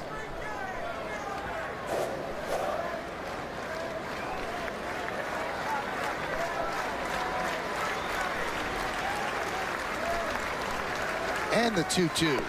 Strike 3. Giambi down looking.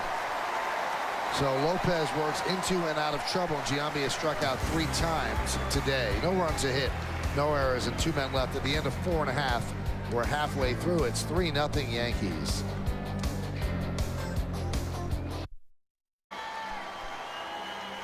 Hey fans, get another chance to see the game another time around with WB Mason Presents Yankees Encore later after each game, and again the next morning at 9. It's only on Yes. On the Corona Extra scoreboard, it's 3-0 Yankees as Mike Messina tries to get his 20th victory of the season. Now, Mike has not won at Fenway Park since 2002. And since 1996, let me amend that, I'm sorry. In 1996, he had a chance to win 20 games. And he pitched 2 games having won 19, Kenny. He was 0-2 with a 6.97. Career against Boston, 20-17, 3.71. And I think that's something that sometimes is left unsaid about Messina. He's closing in on 270 wins if he gets this one today. And he got those 270 wins in the crucible of the American League East, pitching for the Orioles and the Yankees. And those are a lot of tough games, a lot of big games. And in the Oriole case, he's pitching in a very small ballpark as well. And he's pitching it in a performance-enhancing, aided era. So 270 is pretty special for what he's done. Now, speaking of big games, the Brewers have tied the Cubs. Mets and the Marlins tied. Minnesota 2-0 over KC, bottom of the 6th. White Sox 3, Cleveland 1, bottom of the 7th. Swing and a miss as Bay down on strikes. Messina picks up his second strikeout. Bay has been struck out both times swinging. I agree with you, Michael, about Mike Messina, and is certainly I think that also what you mentioned enhances his Hall of Fame credentials.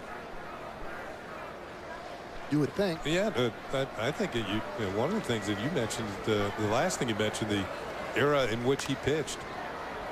Fly ball down the left field line off the bat of Kotze instead of play. And I think if you look at the fact that he's more than 100 games over 500 for his career. His ERA most years was much lower than the league ERA. You also mentioned his record against the Red Sox. He's beaten them 20 times. 17 losses, the most losses he has against any team. Ground ball to Cano. Kotze's out.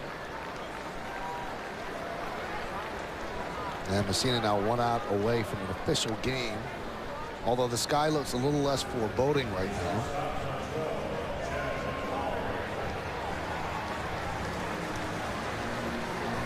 That's going to bring up Jed Lowry.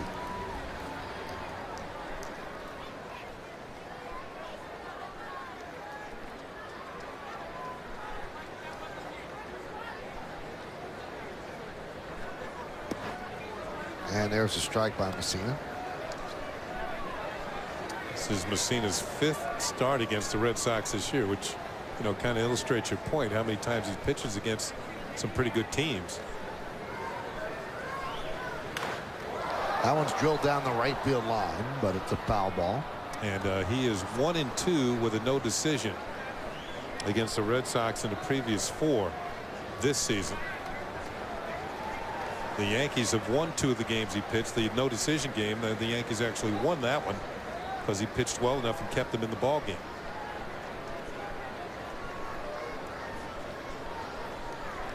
And the 0-2. Oh, wow. Messina and Molina walking toward the Yankee dugout, and that will not curry any favor with Phil Cuzzi. Along with the infield. Pitch looks like it comes back and hits the outside corner. Molina thought so. Yeah, Messina thought so, but the man that counted, you can see the whole infield shifting back to their positions. And the 1-2. Missed outside, 2-2. Umpires don't like that. Messina's trying to complete at least 5 innings for the 24th straight start.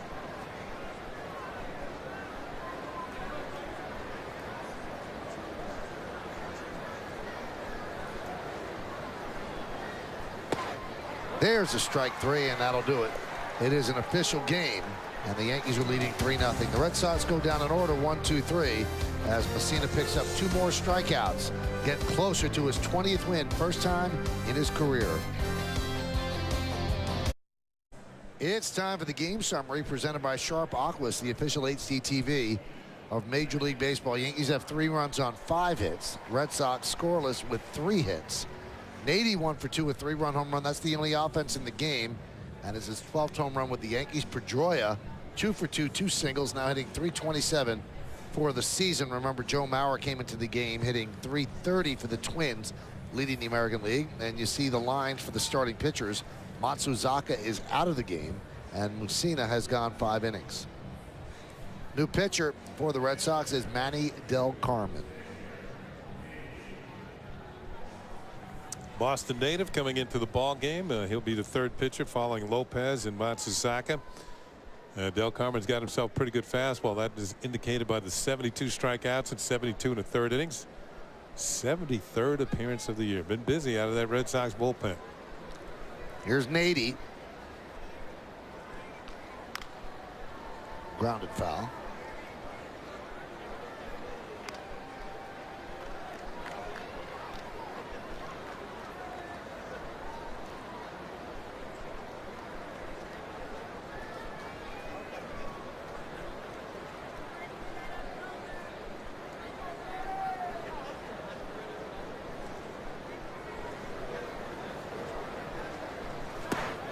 Off-speed pitch, way out in front was Nady. The count 0-2. Curved ball at 77 miles an hour. Marlins lead the Mets now 3-2, top of the 8th inning.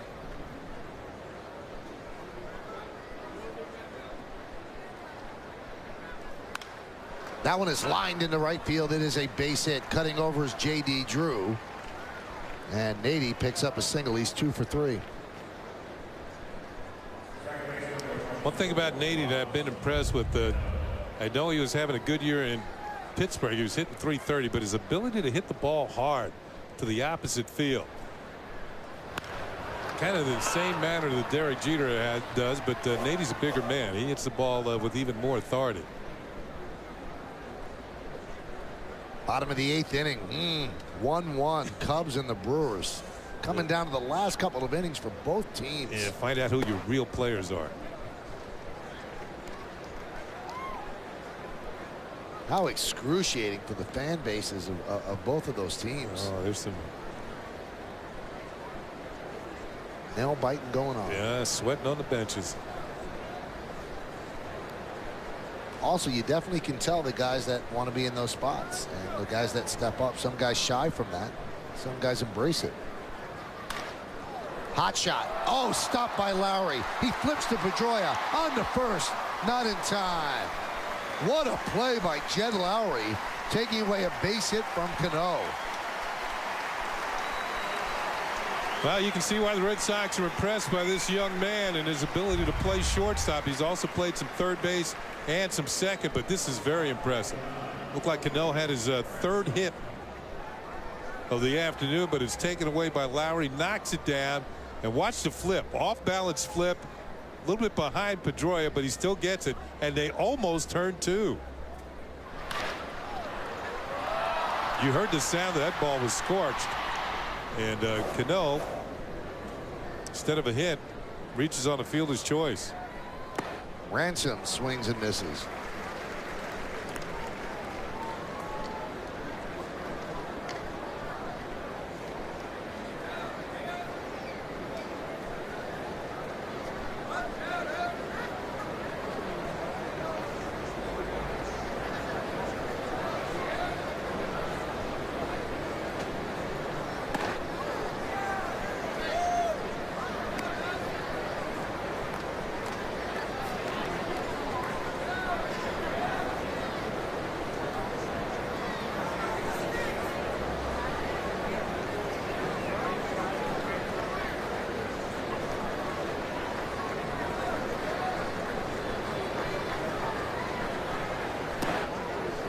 Breaking ball is outside.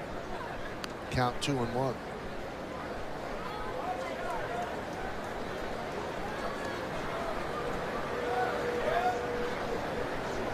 Cano's at first with 1 out. We're in the top of the 6th inning. First game of a day-night doubleheader at Fenway Park. The 2-1 to Ransom. Breaking ball is a strike. Count 2-2. How about this line, Kenny, in the Brewer game? Yeah. Sabathia, 8 innings, 3 hits, 1 run, not earned, 1 walk, 7 strikeouts. Third straight game he's pitched on 3 days rest.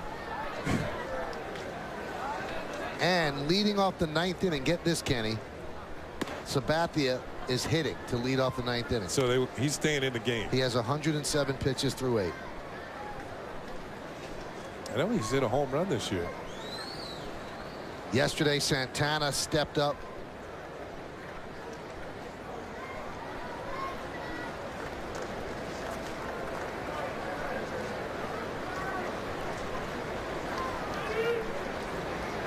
And now today, Sabathia stepping up. Also, Oliver Perez pitched well for the Mets today. Runner goes. And a walk to Ransom.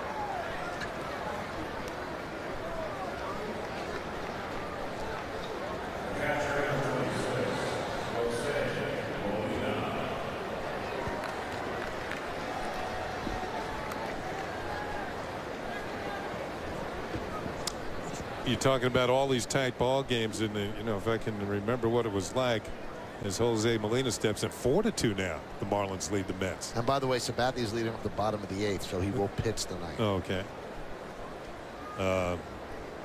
And he struck out looking. You don't sleep much. There's a ground ball to Molina. They go to second, one on to first. It's a double play. Ransom went in hard and clean, but Pedroia stepped back, knew who was running, and he turned it around the horn. 5-4-3 double play. No runs a hit, no errors, and one left. We go to the bottom of the 6th. 3-0 Yanks.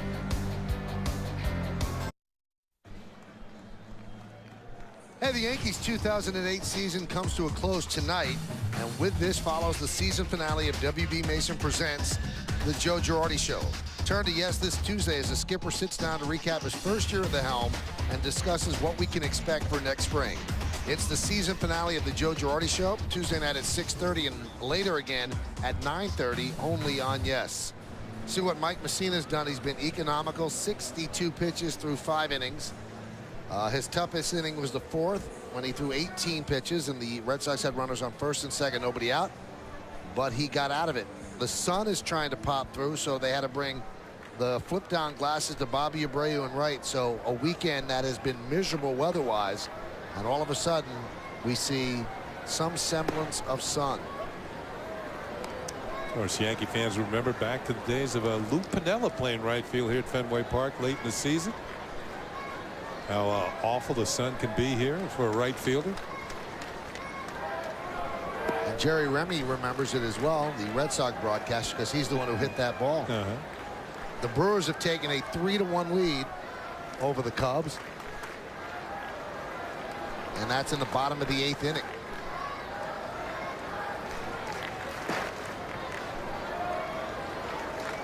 Ryan Braun, a 2-run home run.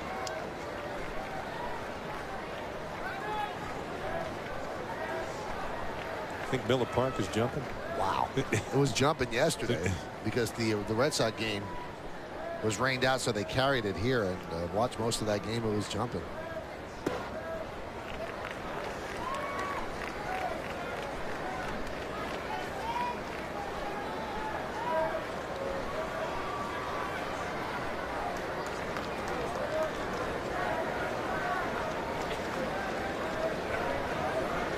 The 2-2.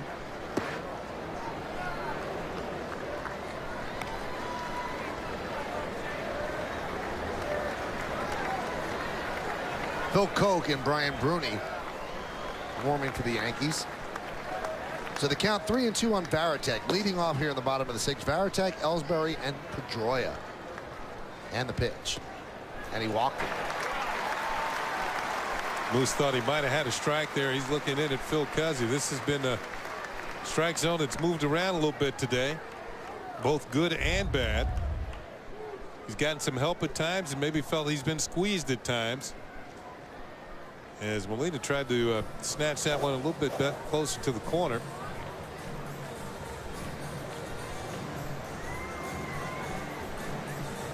Not been known to be Cuzzy, not been known to be the best ball strike umpire in the league. A little inconsistent. And I think that's showing once again this afternoon. And the only thing that players ask of umpires, if you have a wide strike zone, it should be wide all the time. If you have a tight strike zone, it should be tight all the time. But they don't want a floating strike zone, Kenny. In fairness to Cuzzy, we're going to get a pinch runner at first base for Varitek. There's been some pitches I thought he's helped out Mike Messina today earlier in the ball game, but I don't think he helped him out on that particular one. So the captain, Jason Varitek, is replaced at first base. I believe it's the other catcher, George Kataris. Yeah. So he will pinch run and take over behind the plate.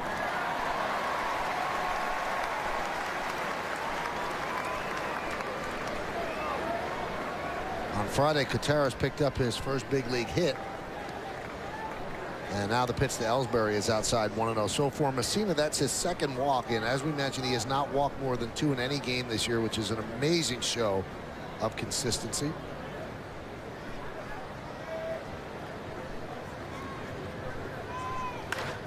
That one is driven deep to center field. Going back, Gardner. He has room. He'll make the play for the first out of the 6th.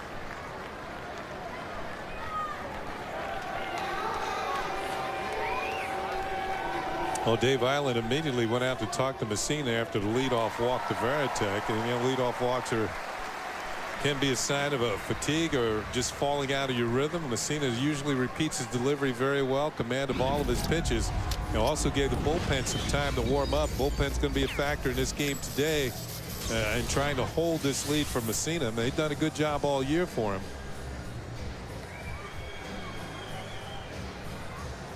But they know the added importance. You've got what'd you say, Bruni and Phil Coke warming up. They know the importance of holding on to this lead for Messina today. Here's Dustin Pedroia. He has 213 hits, and that leads the major leagues. And this is a guy, when he started last year, Kenny, he was abysmal. And they were talking about, well, how can they keep him up here? And I think Francona wavered at times as well, but the Boston front office said this kid's legitimate. He will find his way, and he did. Found his way to Rookie of the Year. And he has the most unusual approach at the plate, Kenny, because he swings so hard, and usually if you swing that hard, you never hit for a high average. Here he is at 327, and he makes contact, and he's swinging out of his shoes. Yeah, tough to strike out. He's 2 for 2 today. Foul tipped that one into the glove of Molina. Since June 14th, Pedroia is hitting about 380. Looks like he's hitting into a double play there. There's one, and there's two, as Messina gets Pedroia to bang into a 4-6-3 double play. So the inning opening walk doesn't hurt him, and Mike Messina knows how close he's getting to 20 as we go to the 7th. 3-0 Yanks.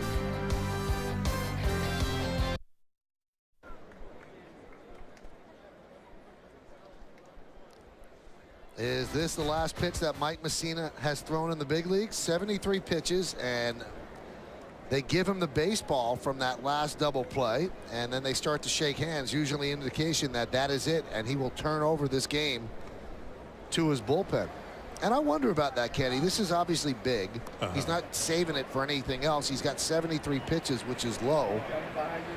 I don't know if the Yankees are said, all right, you're coming out, or if Messina's coming out, but I would want to get as many outs for my 20th win. Now he's turning over something that's very important to him, to other pitchers. High fly ball off the bat of Gardner, and Drew is there, one away. Well, 73 pitches? 73 pitches. 73. And he's thrown a shutout, too. Yeah.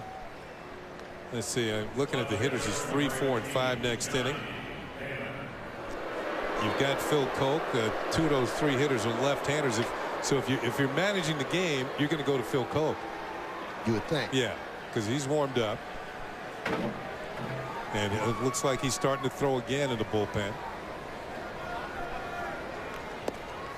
And Messina heads up the tunnel to the Yankee clubhouse.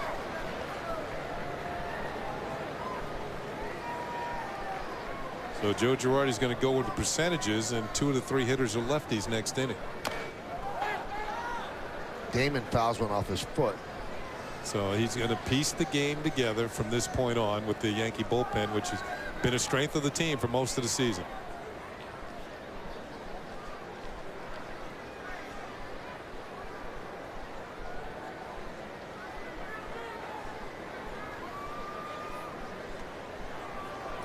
Well, Messina will have to hold his breath for 9 outs as the Yankee bullpen will try to piece it together, as Kenny said. And Mariano Rivera has said that he is ready to work in this game if need be. And there's 2 away. Well, let's see. Moose has won his last 2 outings, and he went 6 innings in one and 5 in another. So the bullpen held on for him in the last 2. Right. Well, the 5-1 was a product of getting hit on the elbow. Yeah. Who knows if that's stiffening up again. I know the training staff has worked really hard on it.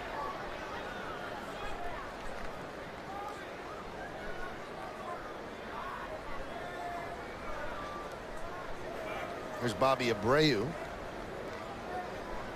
Bobby has reached everything that he wanted to reach this year, other than the 300 batting average. He scored his 100th run in the 4th inning. And on Friday, he drove in his 100th run. He's had a no-contact afternoon, a strikeout, 2 walks, but the contact that he has made was one of his feet touching home plate for the 100th time this year.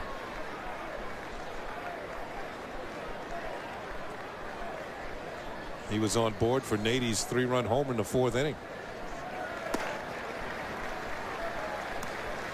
And the count 1-1.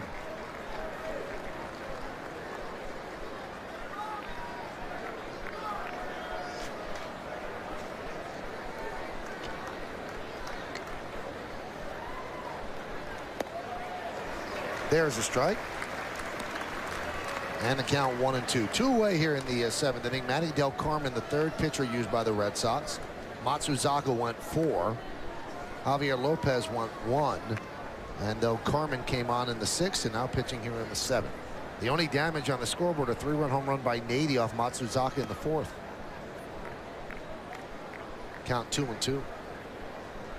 Well, Carmen, I would mention he's a local product, but also he's been very effective out of the bullpen for the Red Sox. The league hitting just .206 against him. He's been able to throw some effective innings for the Red Sox this year. 2-2. Breaking ball, check swing. Did he go? No, he did not. So the count 3-2.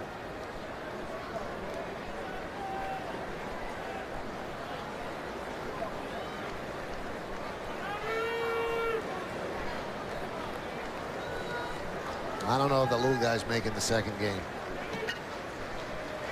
You have to have another ticket. It's a separate admission day-night doubleheader. School tomorrow. 3-2. Driven deep to center field, giving chase is Ellsbury on the run, on the track, at the wall, makes the play. And the Yankees go down in order 1-2-3 against Manny Del Carmen. At the end of 6.5, it's time for the 7th inning stretch. Can the Yankees get 9 outs to nail down Messina's 20th win? I'm everyone, Bob Lorenz with the Tri-State Ford update. The Milwaukee Brewers did what they had to do today with a 3-1 lead, top of the 9th. CC Sabathia gets a double play off the bat of Derek Lee. Milwaukee gets the win behind a complete game performance by Sabathia in his 2nd start on 3 days rest. This is his 7th complete game in 17 starts for Milwaukee. So Milwaukee gets a win. Meantime, Mets and Marlins have gone top of the 9th. The Mets down by 2, 4-2. They have to win to force a playoff tomorrow.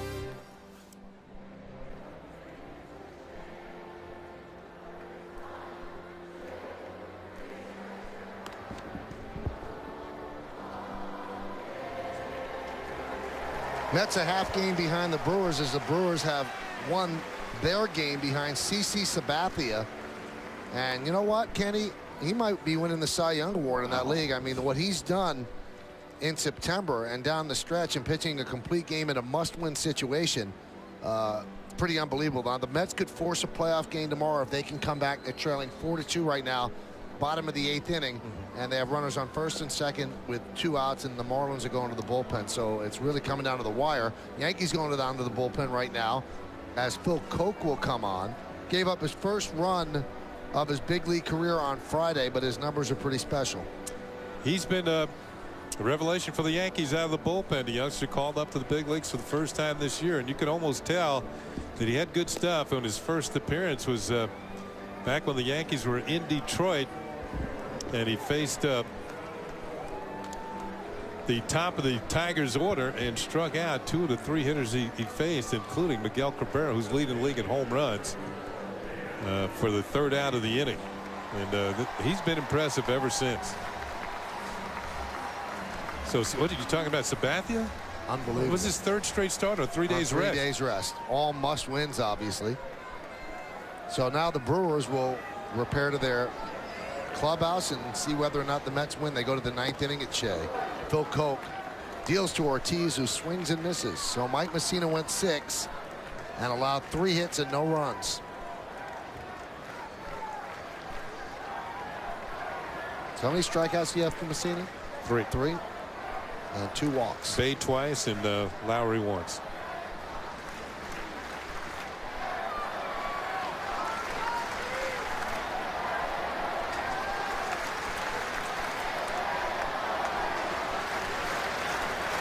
And the 0-1.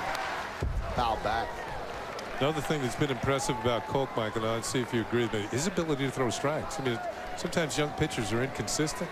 I mean, he's got a nice, easy, fluid delivery, as we saw the Yankee bullpen continue to warm up. Bruni and Marte, right-hander and a left-hander. but he just throws strikes, and I think that's the most important thing as a reliever. Come in, you got the game on the line. Can't be walking people, put men on base, starting rallies.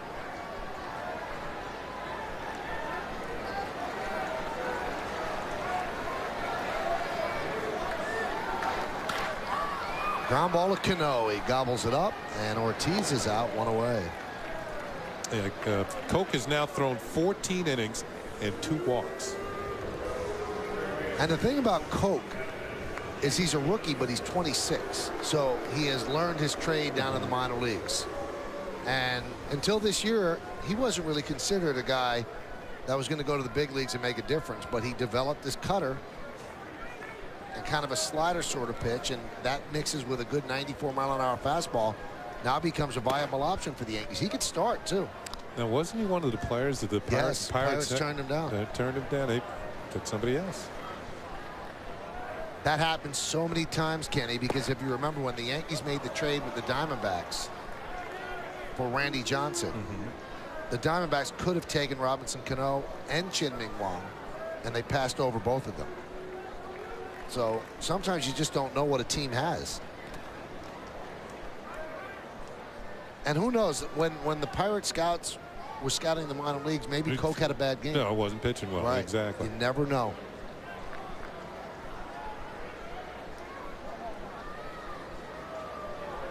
And the 1-2 outside. So now the Yankees are left with Koch in the spot. That's right.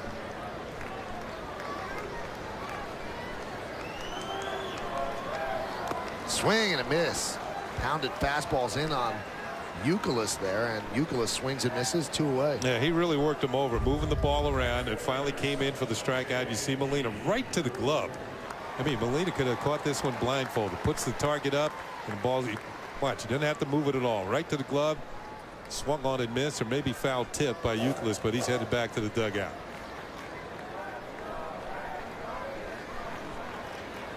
Pitch to Drew, swing and a miss. And I know you like Koch because he works quickly, too. He does, and he throws strikes. He's not walking around the mound, fooling around with the rosin bag, just wheeling and dealing. Ooh, little visitation right for J.D. Drew. Got to move a left-handed hitter, make you think about diving for that outside corner. Watch that next snap back.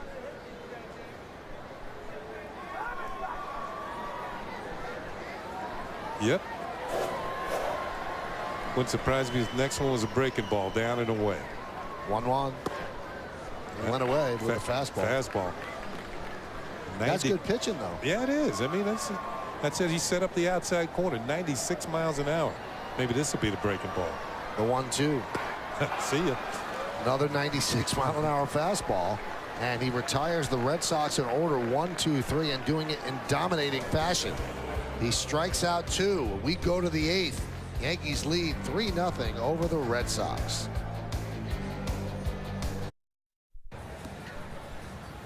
Hey fans, today on Yes, we're allowing you to vote along with the 2 of us here in the booth for the Chevrolet Player of the Game. Text your vote to 58772, or for more information visit ChevyOffers.com. Vote now and make your voice heard. Today's candidates are number 1, Mike Messina, number 2, Xavier Nady, number 3, Robinson Cano, and number 4, Dustin Pedroia. Standard text messaging rates apply. A look at the green monster. Nobody has gone over the monster today, and that's why we have a 3-0 game. Not too many runs. The home run today was off the bat of Xavier Nady, and it went to the other side of the field, hit off the top of the wall down the right field line, about as short a home run as you could hit here at Fenway, and that's the difference in the game, as Terry Francona now goes to Hideki Okajima to pitch the 8th inning. Okajima deals to A-Rod. There's a strike.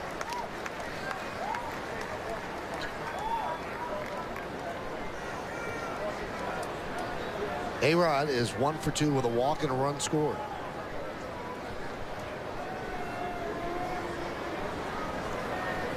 This might be Alex's last at bat of the season if he doesn't make an appearance in the second game.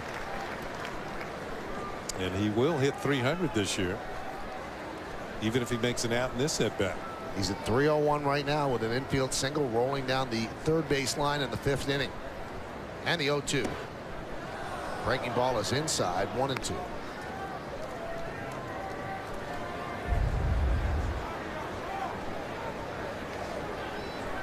Inside, maybe a little low.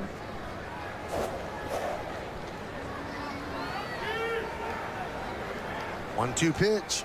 Swing and a miss. Got him. Off-speed pitch. Like a changeup. A-Rod way out in front. Well, they call a off-speed pitch from Okajima the okey-doke, and it looks like what he got. Gave A-Rod the okey-doke, and now back to the dugout. You can see he's well out in front. Kind of a disjointed swing, and there's one out.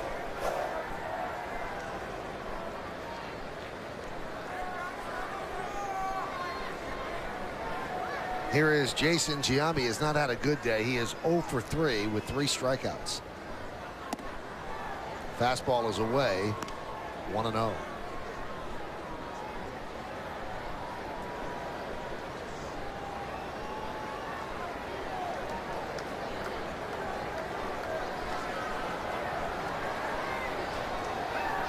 Minnesota leads Kansas City 4-0 in the 8th. White Sox lead Cleveland 5-1. So that means that the White Sox are going to have to play, if those scores hold up, a rainout makeup day tomorrow in Detroit. In Detroit. Bet your Tigers will be thrilled with that. Popped up. And right there is Youkilis. 2-away. And then if they win that game, then they've got to play a tie-breaking game on Tuesday against the Twins.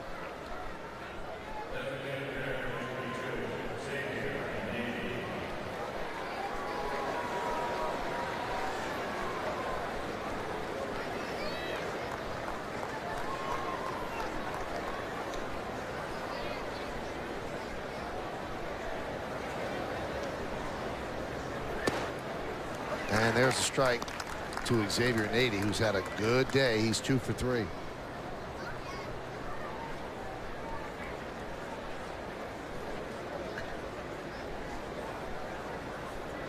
And the 0-1. 1-1.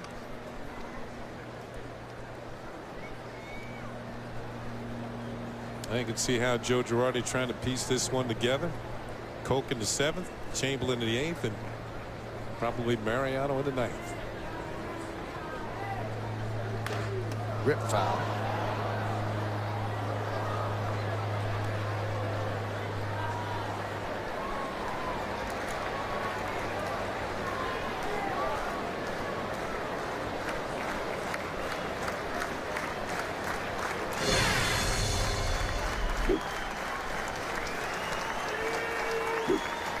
And the 1-2 pitch. Swing and a miss. An impressive 8th inning for Hideki Okajima. He retires the Yankees in order.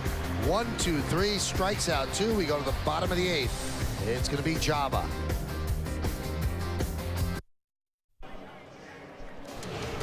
Tuesday night at 10. Turn to yes for an all-new This Week in Football presented by Geico. All eyes are on Brett's Jets as the crew breaks down today's game with Arizona. Plus, as the Giants get back in action, they'll preview next Sunday's matchup against the Seahawks. It's an all-new This Week in Football. Tuesday night at 10, right here on Yes. We go to the bottom of the 8th inning. It is 3-0 Yankees, and the Yankees will try to get 3 outs out of Jabba Chamberlain, and then they will turn it over to Mariano Rivera. Besides the pitching change, the Yankees have made some defensive moves, trying to tighten up defensively as they get down to the final 6 outs here. There's the numbers on Jabba. 100 in the 3rd innings, 118 strikeouts. The Yankees have a new first baseman and a new right fielder. Juan Miranda will take over at first. And the right fielder. I'm sorry. Yeah, that's Juan Miranda. And then in right field, it is Melky Cabrera.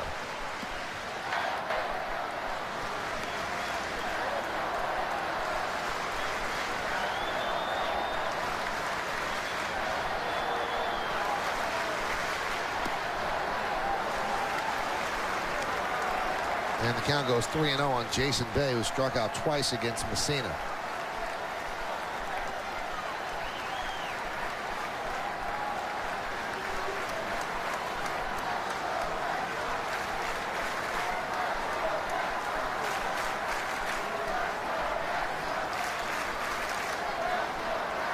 Messina had a chance to win 20 in 1996 as Bay walks.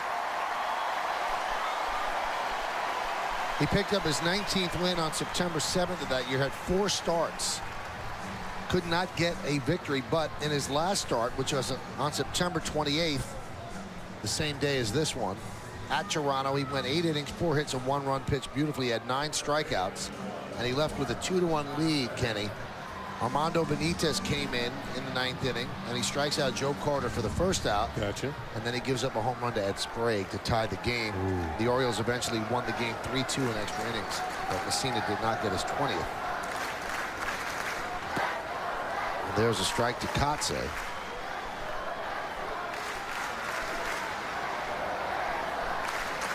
In the strike-shortened year, he had 16 wins on August 7th.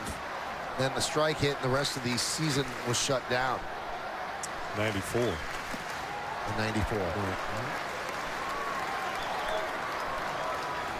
And I believe that was the year that our colleague, David Cohn, won the Cy Young Award. And another colleague, Paul O'Neill, won the batting title that year. And the 1-1. There's a strike.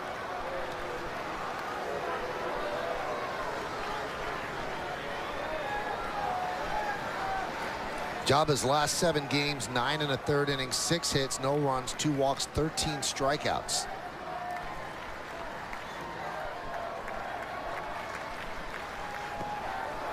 Check swing on a slider.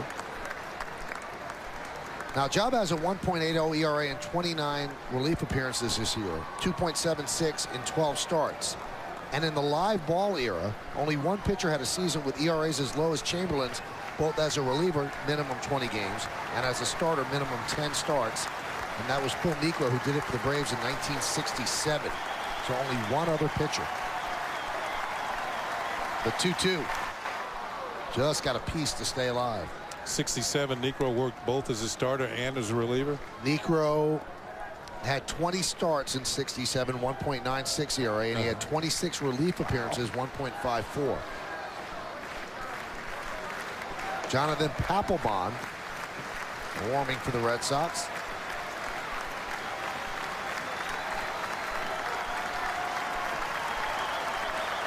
And the 2-2. Line down the right field line. That is going to be trouble. It is a base hit, and it bounces over the wall for a double. Jason Bay will stay at third. Looked like a breaking ball that hung up for Kotze.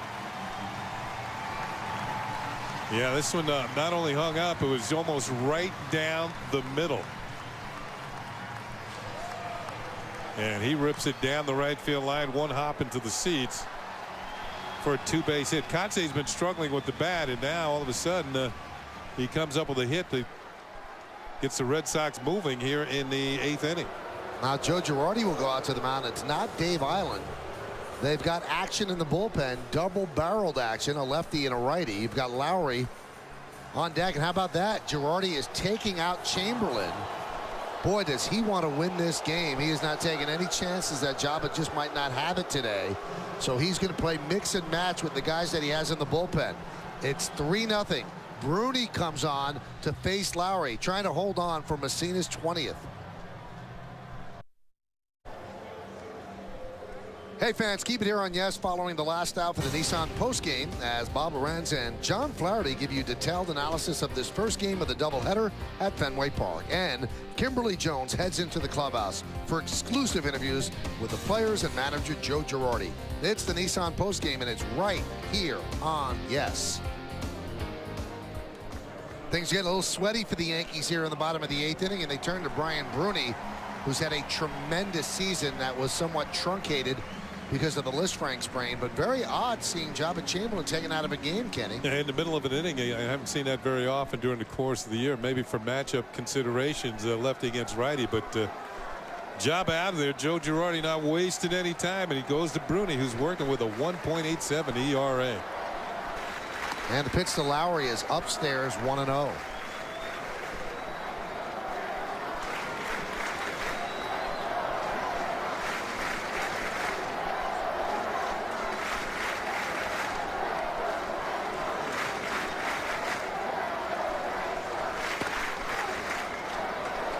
There's a strike, count 1-1.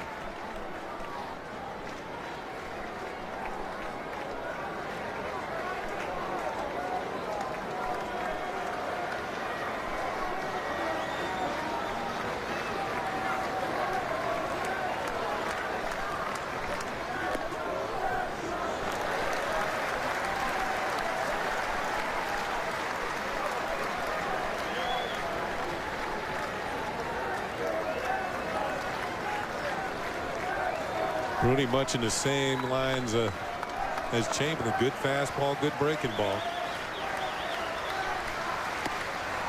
There's a strike. Oh, didn't get the call. Oh, did not. Boy, Bruni thought so. I did as well. And so did Jose Molina. Watch Molina hesitate. That was a little high. He tried to rough off the call by saying, yep, there was a strike.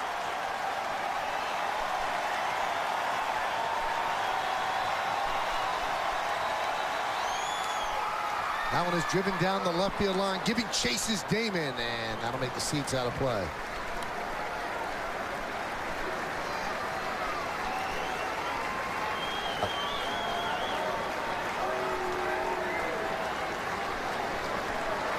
Lowry, a switch hitter, has been a better hitter from the right-hand side of the plate. More than 100 points better on the other side.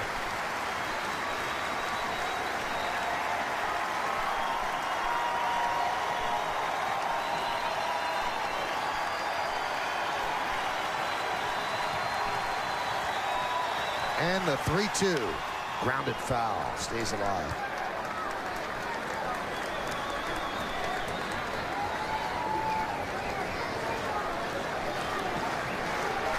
It's 3-0 Yankees. We're in the bottom of the 8th inning. Second and third, nobody out for the Red Sox. Chamberlain started the inning. Bruni comes on. The drama in this game involves Mike Messina. He gave the Yankees 6 very strong innings. Left leading 3-0. Looking for his 20th win. He's never done it in his career. It's up to the Yankee bullpen. And the 3-2. Strike 3. Lowry down looking, 1 away.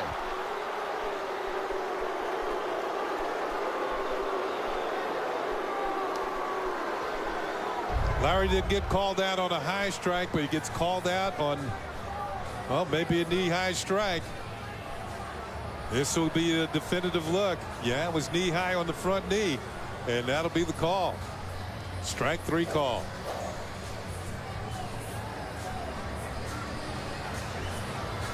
Red Sox are going to go to their bench.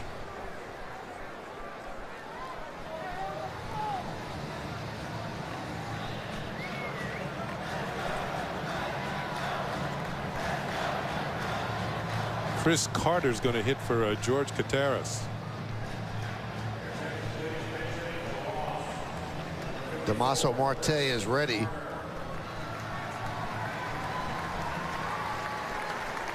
But it looks as if Girardi is going to stay with Bruni.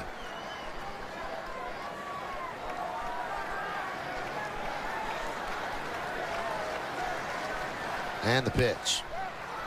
Fouled off the foot of Carter.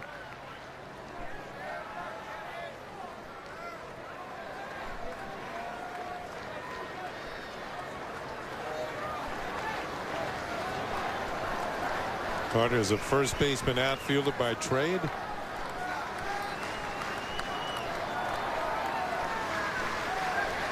Four for 10 in 6 games since being recalled on September 8th. This is second time around with Boston this year.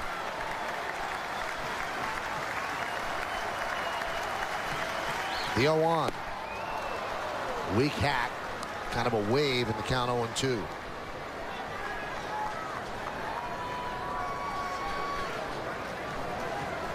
Bruni can try and expand, try and make him chase a fastball up, maybe something off the plate. Right now, Bruni's in the driver's seat.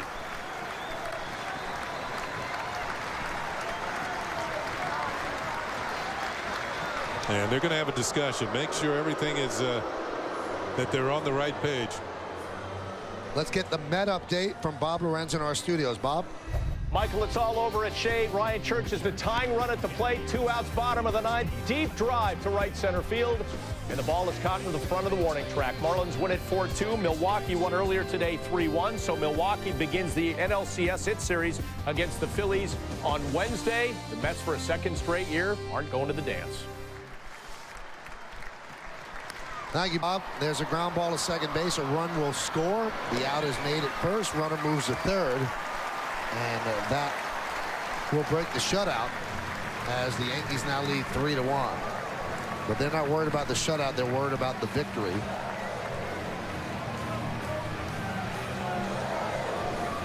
Boy, you really you have to feel for the Mets, Kenny. 2 years in a row where they had a lead in September and they could not hold on. And extremely painful. They're having a celebration after the game for the closing of Shea Stadium, and now that was the last game ever played at Shea. Well, Joe Girardi is going to go to the bullpen, and he's going to bring on the left-hander to face Jacoby Ellsbury. Runner at third base, 2 outs. Girardi managing this like a World Series game to get Messina his 20th.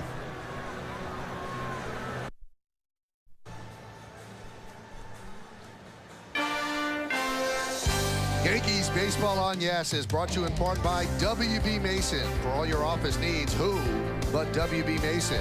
Honda. Test drive a 2009 Honda today at your Honda dealer. And by IOTB. Bringing you the most free HD you can get anywhere. Do you see in HD? Get HD free with IOTB. Hey, it's starting to rain here in Boston, so what new with that? Rain most of Friday, all day yesterday, most of the morning today, and the start of this game was held up because of rain. But here we are on the bottom of the 8th inning. We've been able to play this far in, and there's still a game to go after this one. So Damaso Marte comes on, and he will face Jacoby Ellsbury with a runner at third and 2 men out. So Ellsbury is the tying run at the plate, and in his only career at bat against Marte, he struck out. Chamberlain started the inning. 2 batters he faced reached. Then they brought in Bruni and now Marte. Check swing, but he goes around. Yeah, right away you can see the advantage for Joe Girardi. This wasn't the case all season long when the Yankees were working for quite a bit of the season as Mariano warms up without a left-hander in the bullpen. Now they have 2, the luxury of 2, and 2 of them have been pretty effective, both Koch and Marte. And the 0-1. Strike on the outside corner. Good fastball, 94 miles an hour.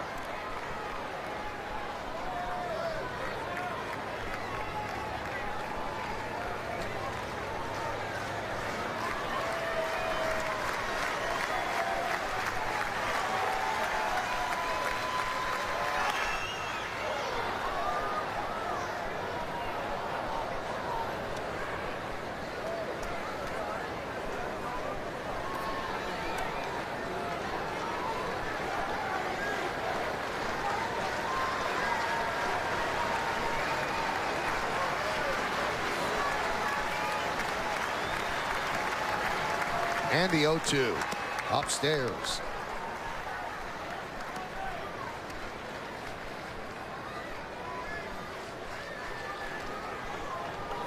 Damaso Marte coming over from Pittsburgh, and the deal with Xavier Nady.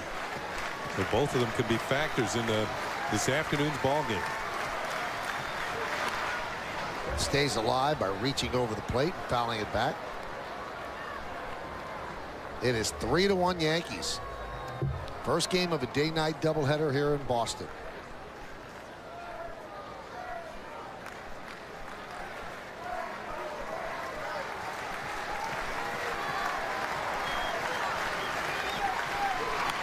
And that's a base hit to left field. A run will score. Ellsbury picks up an RBI single. It's 3-2 Yankees.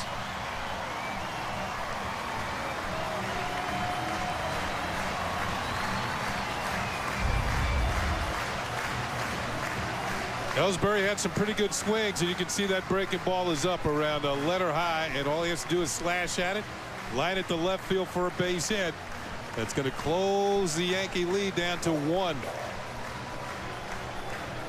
And they're going to bring in Mariano Rivera, who's had a cranky shoulder, and he's going to have to get 4 outs in order to nail down the victory for Messina. It's starting to rain a little bit harder here at Fenway Park as people are putting on their jackets, and the Yankees are putting on the Ritz. They bring in their closer, Mariano. Tying runs at first. Stick around. Well, as Mariano warms up to try to get 4 outs, it's time for the Geico play of the game. Call Geico and save 15% or more on your car insurance. Let's go back to the 4th inning after a couple of walks. The X-Man, Xavier Nady, down the right field line, hits on top of the wall and into the seats for his 12th home run as a Yankee. A 3-run shot, and that is the difference in the ball game right now. It's 3-2, and that's our Geico play of the game. Well, Mariano Rivera, who's had his right shoulder barking, and they've uncovered some calcification in his shoulder that's caused some tendonitis. It's bothered him all year. He told Kenny that on Friday, and still look at the numbers that he's been able to put up. So this is not a compromised player right now on the mound. This is Mariano Rivera at the same strength he's been all year, and he faces Dustin Pedroia. Now Ellsbury is a threat to steal. We know that. Leads the league with 50 stolen bases. Rain coming down a little bit harder here at Fenway Park. Another game to go after this one.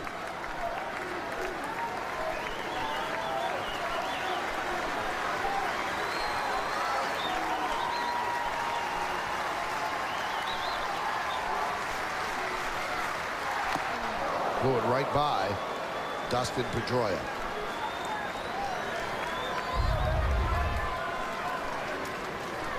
Pedroia against Rivera lifetime is 0 for 4. Mariano has 43 career saves against the Red Sox. That pitch was up where Pedroia likes it, though. He's a good high ball hitter. And he saved 48 of Mike Messina's wins. Whew. There's that cutter whispering across the outside corner, 0-2. Yeah, that was nasty. This was a much better location than the previous pitch. In fact, Mariano might have got a little bit of help, but that's all right. He'll take it. Maybe he'll just extend just a little bit, see if he can get Pedroia to chase.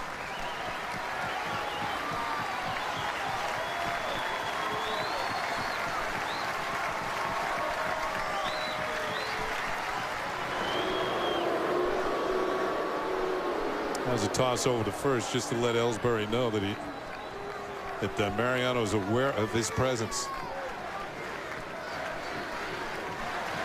Crowd here at Fenway chanting MVP as Pedroia digs in. He's certainly a candidate. And the 0-2. He swings and misses, and Rivera comes on to strike out Pedroia. But the Red Sox inch closer. 2 runs on 2 hits. No errors and 1 man left on base. We go to the bottom of the top of the 9th inning. It's 3-2 Yanks.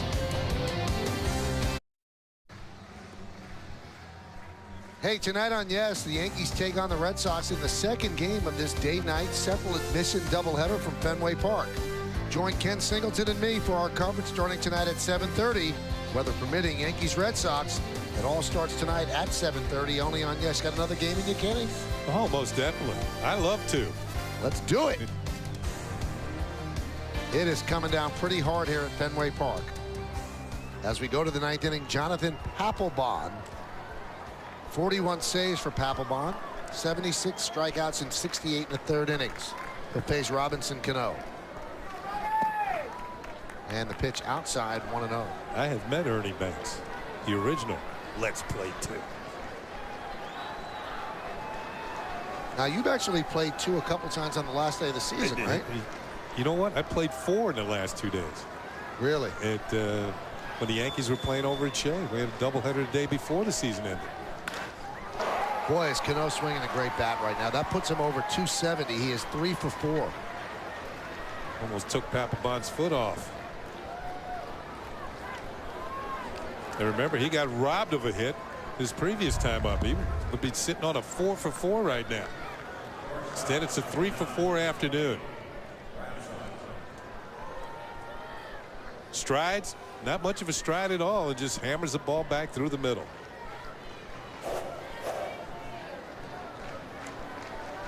I think it was 1975. Closed the season out with a doubleheader against the Yankees at Shea Stadium. The day before we played 2, but I only played 3 of the 4 games. Why, Earl liked you? Not because. Oh, wait a minute. I did actually appear in all 4 because the last. No, I didn't play the second game on the Sunday. Okay. Because I got a hit my first time up on the in the first game to hit 300 for the year, and he took me out. Runner goes, and a perfectly executed hit and run as Ransom hits it through the vacated hole, and the Yankees have runners on the corners now with nobody out. Cody Ransom now 2 for 3, and they're trying to open a door on Papelbon here in the top of the 9th for some extra insurance runs. There goes Cano off and running. He's already stolen 1 base today, and you can see that the Pedroia drawn out of position with the runner on the move, and it works perfectly. Cody Ransom, yeah, most of his hits have gone to the left side of second base. This one, well, he shows Joe Girardi that he can work the hit and run if need be. Yankees would like some insurance runs for Rivera, and here is Jose Molina. Now the Red Sox have the infield at double play depth, so they'll give up a run to get the double play. I don't quite get that, Kenny. I mean, you're trailing already. But you're trailing by 1, and you figured Mo is good enough at guarding a 1-run lead. How about a 2-run? Even if Molina hits into a double play, you would figure Cano would score. But I think the feeling is if you bring the infield in, that opens up for an even bigger inning. So they'll take the 2, give up the 1, as opposed to bringing the infield in. Little looper falls in, then you got to run in. You got runners at first and third again. I don't know about that, especially as you mentioned with Rivera on the mound. Yeah. How many times do you score 1 run against him, let alone 2? So you're giving up that run on a double play. Fly ball right field. Van Every back. That's going to score a run. As Cano will score easily, and the Yankees now lead 4-2. That was a moot point on the fly ball.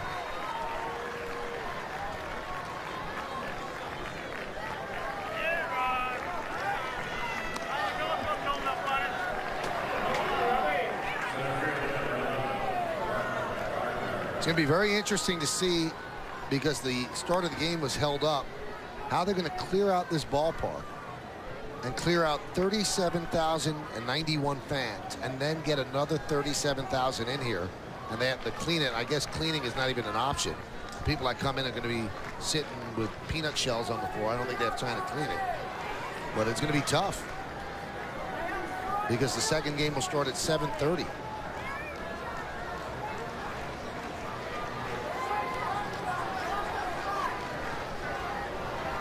There's Brett Gardner. Now, if I'm not mistaken, as far back as I go, I think the Red Sox are the ones who kind of started the split doubleheader thing here at Fenway Park. The day, one doubleheader, and then clean the park out, and then bring another crowd in. Runner goes. Hit and run was on again, but it's foul back. You can see Gardner trying to slap that one through the vacated hole at shortstop. I don't know why they don't have more day-night doubleheaders, Kenny, and this way give the players more days off. This way nobody loses a gate. The owners still get their 81 gates, and people would get more time off. Because as you said, what is it, 162 games in 180 days. Okay. So you have 18 days off the entire season. It may be one reason they don't do it, because you have season ticket holders, and maybe they won't come to both. Right. Both games in one day. Runner goes, big jump as Gardner fouls it back. They tried it again. This time the Red Sox had Pedroia covering, so the hole is open on the right side.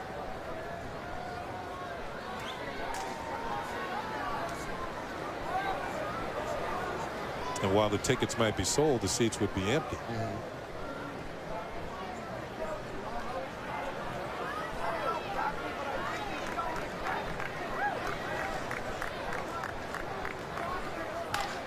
right back up the middle and into center field for a base hit. So Gardner is 1 for 5 tonight as Ransom moves to second. The Yankees are roughing up Papelbon a bit here. Gardner with the base hit extends a hitting streak to 9 consecutive games. Solid shot through the legs of Jonathan Papelbon. Hop, skip, and a jump, and the ball's over second base and into center field. 9 games in a row for Brett Gardner. He's had himself a pretty good road trip. He is 1 for 5 today and 9 for 23 on the trip. And by continuing the inning, well, there's only one out. Gives the Red Sox fans another chance to boo Johnny Damon. Rain continues to fall here at Fenway.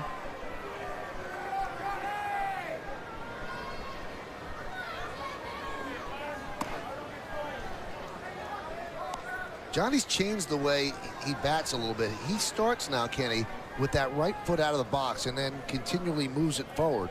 Watch, he taps the plate, and then his right foot will be out of the box. And they need a new rosin bag for Pedroia, who fires it off the field. There's not enough rosin there. It's been getting too wet. And he also wants a new baseball. So probably having a tough time gripping the ball.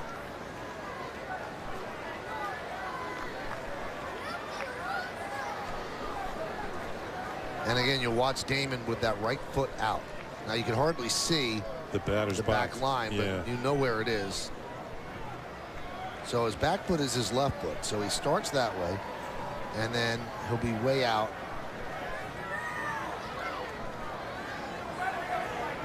Right there, he starts out and then moves forward, and there he goes. Gets into position. All you have to do is maintain contact with where the line should be.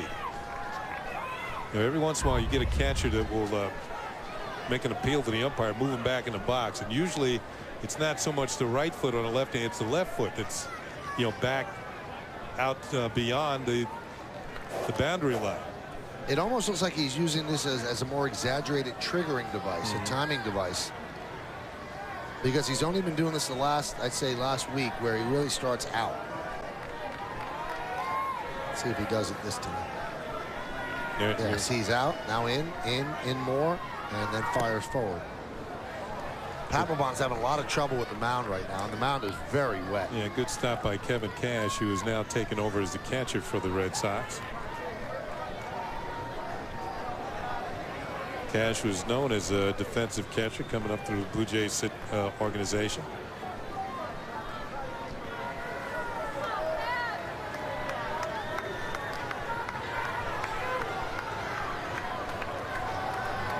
This is why you wonder why they would play 2 games in this sort of slop. People could get hurt. You hurt Papelbon now.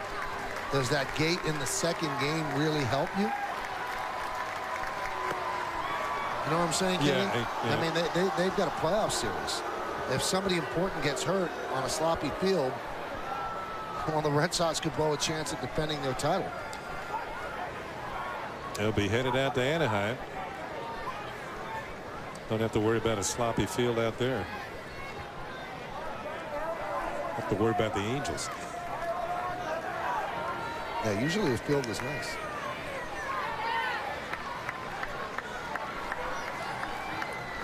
(3-1) foul back. You know, in all the years going out there, I don't think I've ever seen it rain in Anaheim. I think I did once. What? Yeah, I think it was recently too, the last couple of years.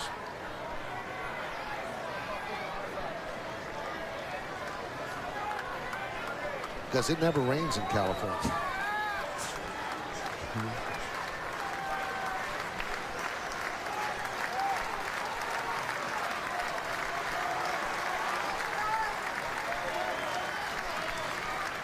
Runners go, and Damon walks.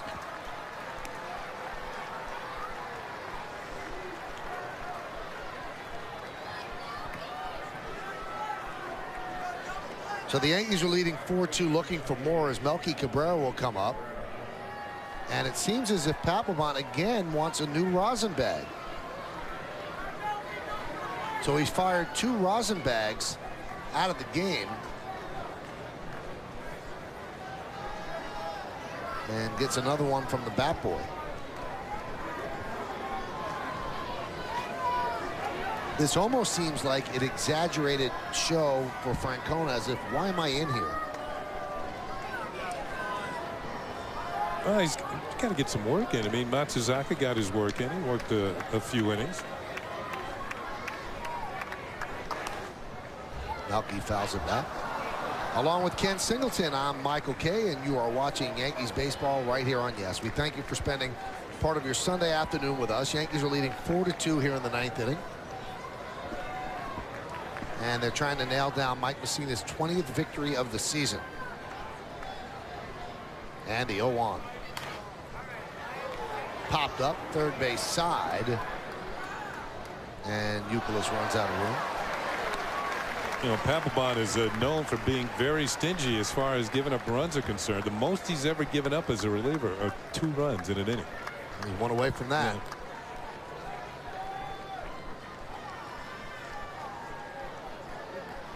He's going back for the rosin bag.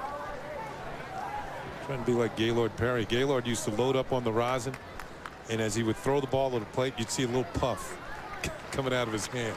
He'd try all kinds of tricks.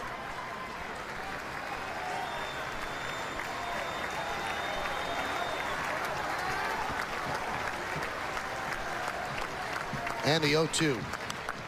Foul back. He called that pitch his puff ball.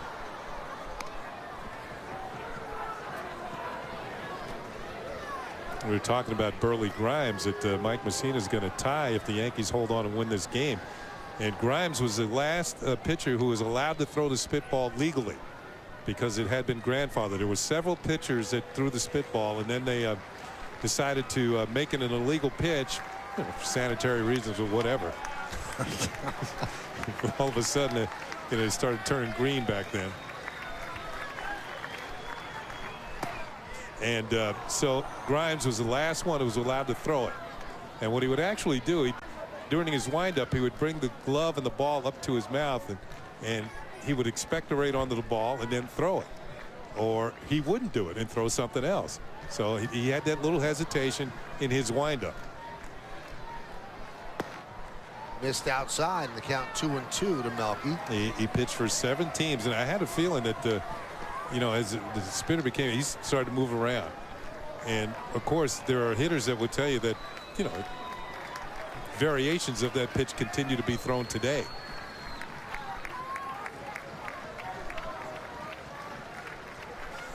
Two. Tap slowly toward third. They have 1 out. They make it at first. Another run scores, and the Yankees are up 5-2. So an RBI from Melky Cabrera. And the other runners move up. So Papelbon does give up his second run.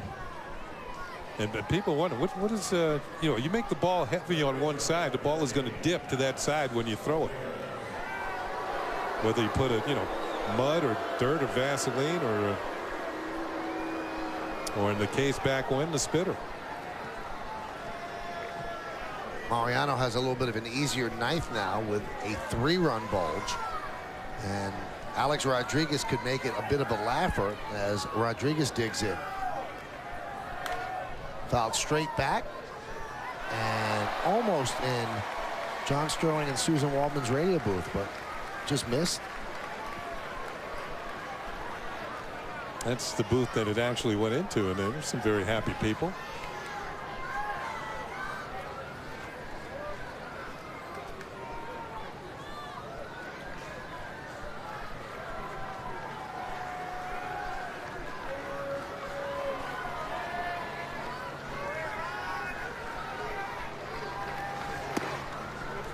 Count 1-1.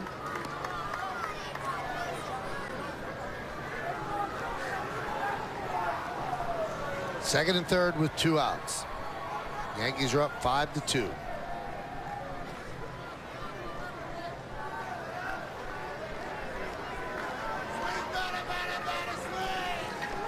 And the pitch. Inside 2-1.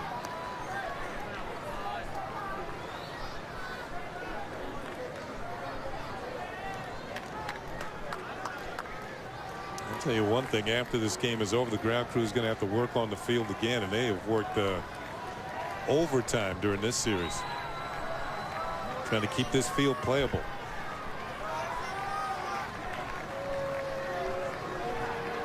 .535 on the clock. The game now 3 hours old. It started at 2:35, an hour delayed because of rain. And the 2-1. Strike, 2-2.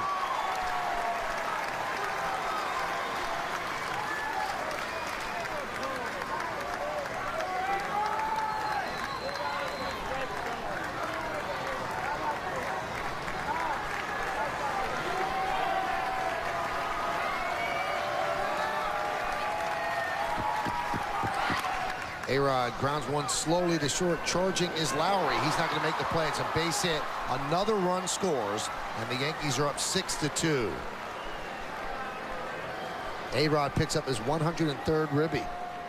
And this is the first time that Papelbon has ever given up 3 runs in an appearance as a reliever. And here comes pitching coach John Farrell. For A-Rod, his second hit of the game, his second infield hit of the game. And in this one, he gets a little bonus.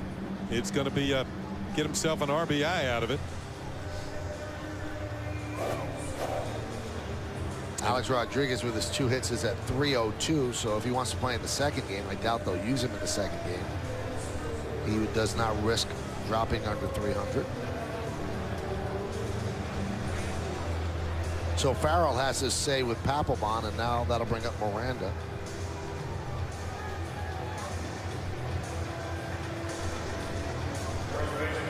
It's interesting that Papelbon has a problem in a non-save situation. We've seen Mariano during the course of the year have his problems in non-save situations.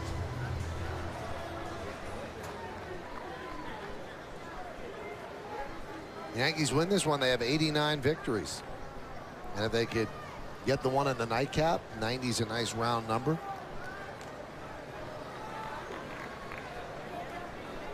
And so would 270 be. That would be Messina's career number, and 20 is a nice round number for a pitcher.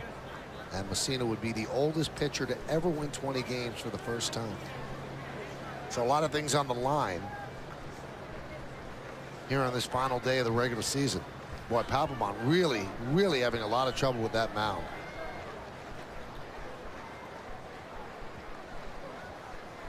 I think the rain is lightening up a bit. It's still coming down, but not as heavy as it was a few minutes ago. A 1-0. There's a strike.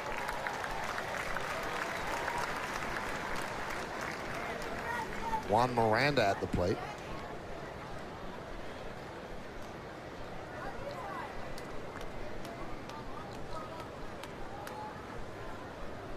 You know, the longer the field remains uncovered and the rain continues to fall, then they might claim that the field is unplayable for a second game. But the grounds crew here will do its best to try to get it working. Do a fastball right by him.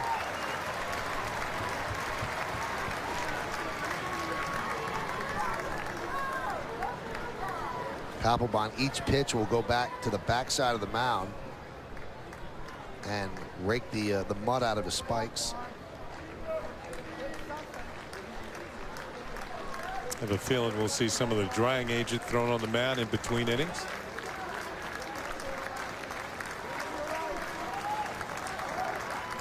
Look out.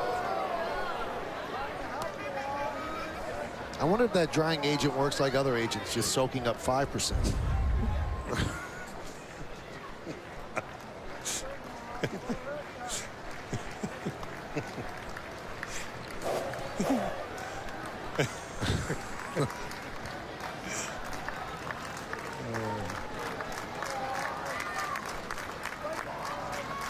The 2-2. Swing and a miss. And Miranda down on strikes. And Papelbon doesn't know it's the end of the inning. He had no idea. But he gives up 3 runs on 4 hits, no errors, and 2 men left on base. Last licks coming up for the Sox. Mo on the mound. Well, Jonathan Papelbon threw what I guess you could term a little bit of a hissy fit when he got into the dugout, firing things all over the place, and you could see he was visibly upset while on the mound with the state of the mound and the mud and the spikes. And just take a look at Papelbon's reaction. Everybody's clearing out. They know what's going on here. That was the first one. He'll give you more. There we go. That was in front of a policeman.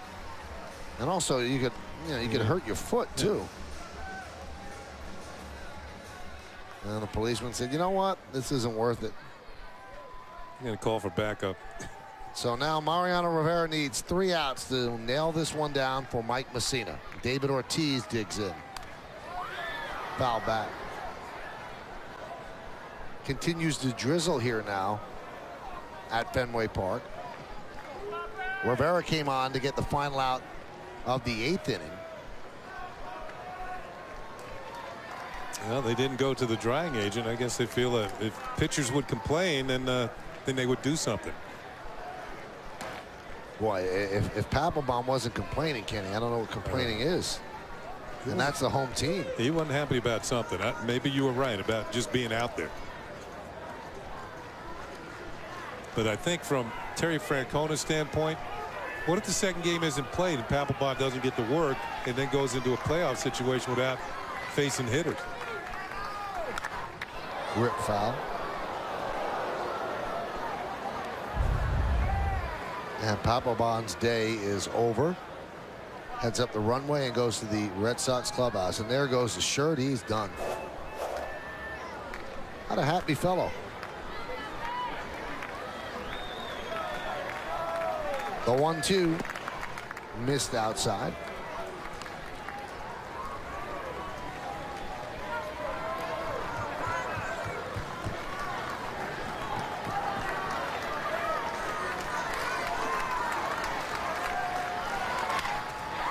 Grounded to short and bobbled there by Ransom, and Ortiz reaches.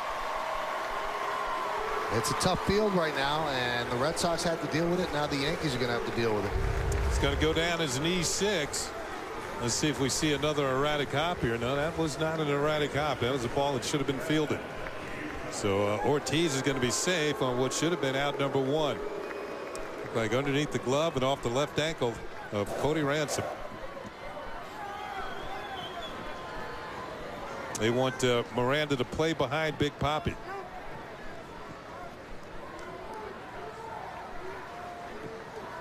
And the pitch to Youkilis is a strike. Now there's going to be a pinch runner for Papi. And it will be Jeff Bailey.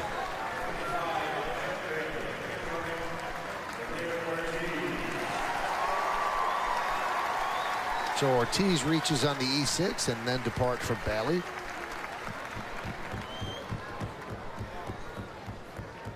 And the 0-1. Grounded foul. 0-2.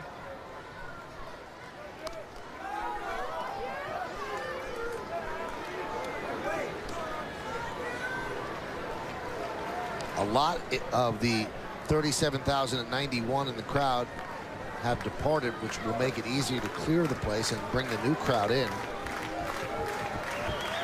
The 468th consecutive sellout for the Red Sox. Foul the other way, down the right field line, and out of play. And that 37,091 brought their total attendance to 3,048,810. So they go over the 3 million mark. But a lot of people have decided they've seen enough today.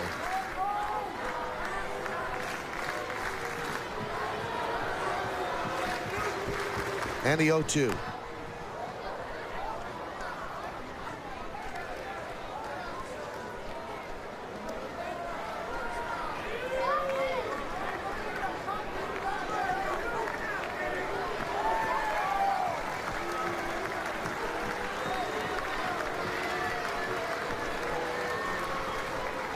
The 0-2. Grounded softly toward third. Charging is Alex Rodriguez. Off balance throw, and they just got Youkilis for the first out as Bailey moves to second. Tahirod's had a tremendous year. playing third base for the Yankees. There's an opportunity for a Gold Glove for A-Rod this year.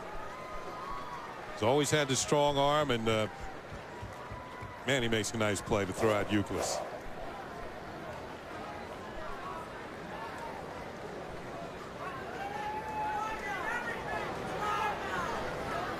Here's Van Every.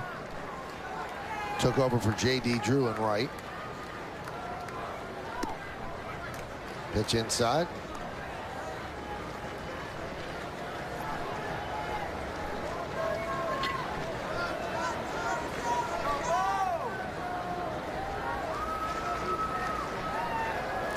And the 1-0. Fouled off the foot of Van Every and goes halfway to third. If I'm not mistaken, I think A-Rod has the best fielding percentage at third base this year. That's another reason why you know, he's got an opportunity to win the Gold Glove. And plus, you know, you might not want to admit it, but sometimes the hitters who are having the best seasons, as far as, you know, he's a big time hitter and a good all-around player, that helps you win a Gold Glove. 1-1. Well, he won a couple as a shortstop. Actually, he won the 2 years previous to becoming a third baseman.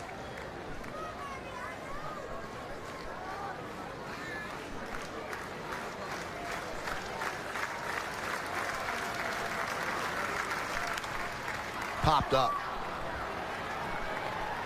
Cano is there, and he'll put it away.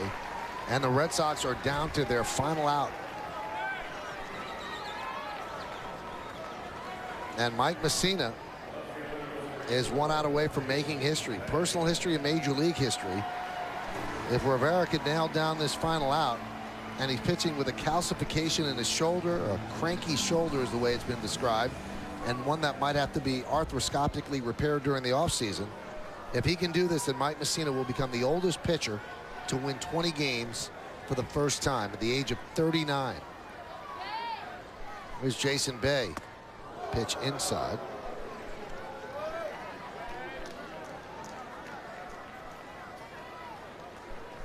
And you wonder what's going through Messina's head. Is this his final game?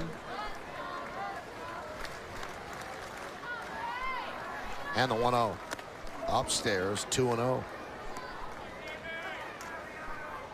Could this be the last game of Mike Messina's career? That's certainly the prevailing thought. People you talk to that don't want to go on the record. Seems like Messina thinks he's had enough. There's a strike.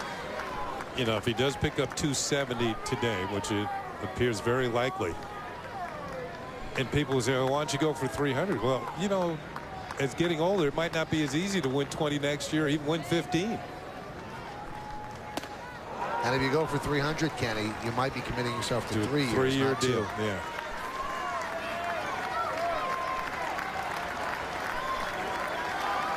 One strike away.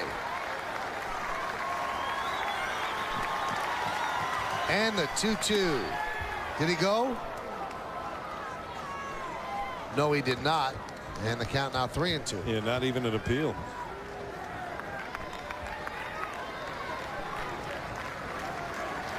He's won 19 2 previous times. He thought this was number 20, but not to be. The 3-2 pitch.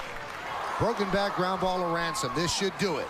Over to first. The Yankees win 6-2, and Mike Messina wins his 20th game for the first time in his career. At the age of 39, Messina becomes the oldest player in baseball history to win 20 games for the first time. And what a season he's had, Kenny.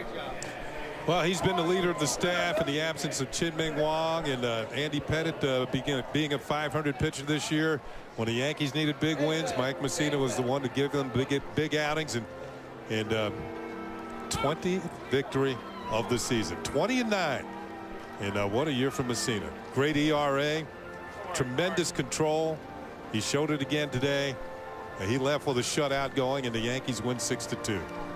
Well, in his first 3 starts of the year, Kenny, he was 1-3, 5.75, and following last year, there were whispers that he could be done.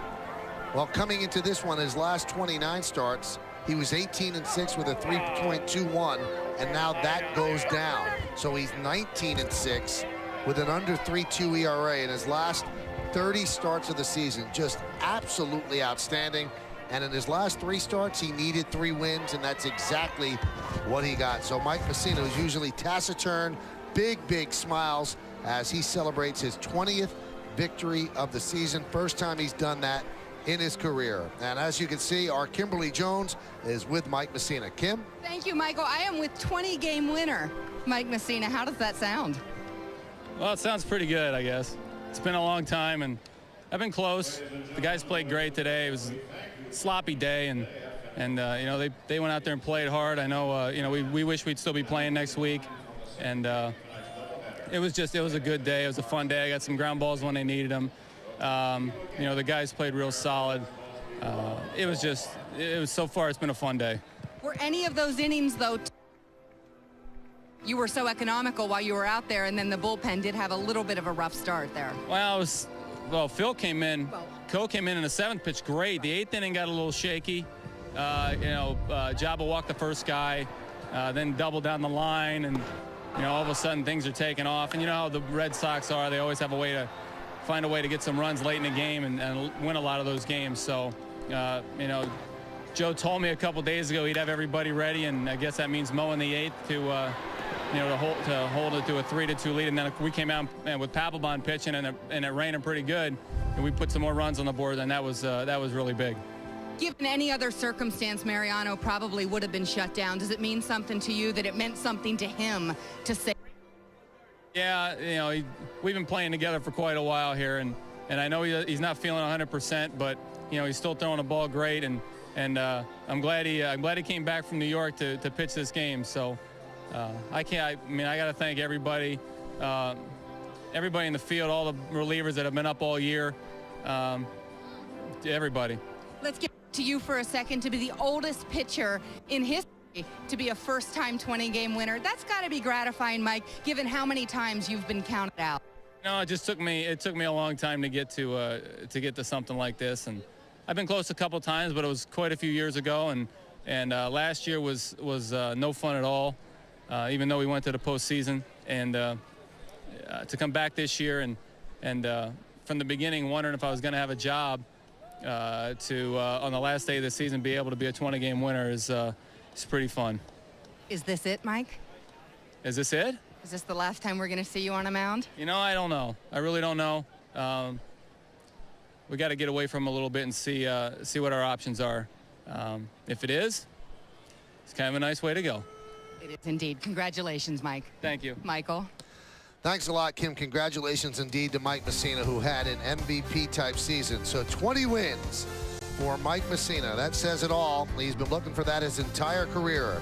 And you could argue it's a Hall of Fame career. 270 wins. He's tied with Burley Grimes on the all-time list. And now he has 20 in a season that's been a renaissance for him. We have the award, and also we'll get you set for the postgame. Stick around.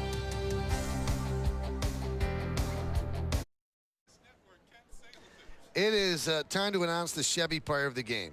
This one's not tough. Voted on by you, the fans, and the two of us here in the booth. No mystery, Kenny. And not at all, Michael. Down to his last opportunity to win number 20 in a season in his career, Mike Mussina didn't disappoint. Went 6 strong innings, didn't allow a run, 3 hits, 3 strikeouts, only walked a couple, which is usually one over the limit for him. But Mike Mussina is our Chevy Player of the Game. Got some defensive help. The Yankees turned a couple of double plays behind him. The Moose is now a 20-game winner, 20-9 on the season. And he's a happy Moose today as he wins his 20th, as Kenny mentioned. 6-10-1 for the Yankees, 2-5-0 for the Boston Red Sox. Mussina 20-9.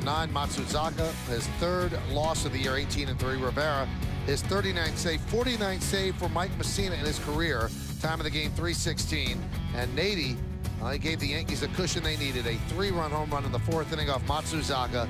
A 2-for-4 day for Xavier Nady. A lot of hugs from Mike Mussina. If this was his last game in the big leagues, as he mentioned, a nice way to go out. We'll be back.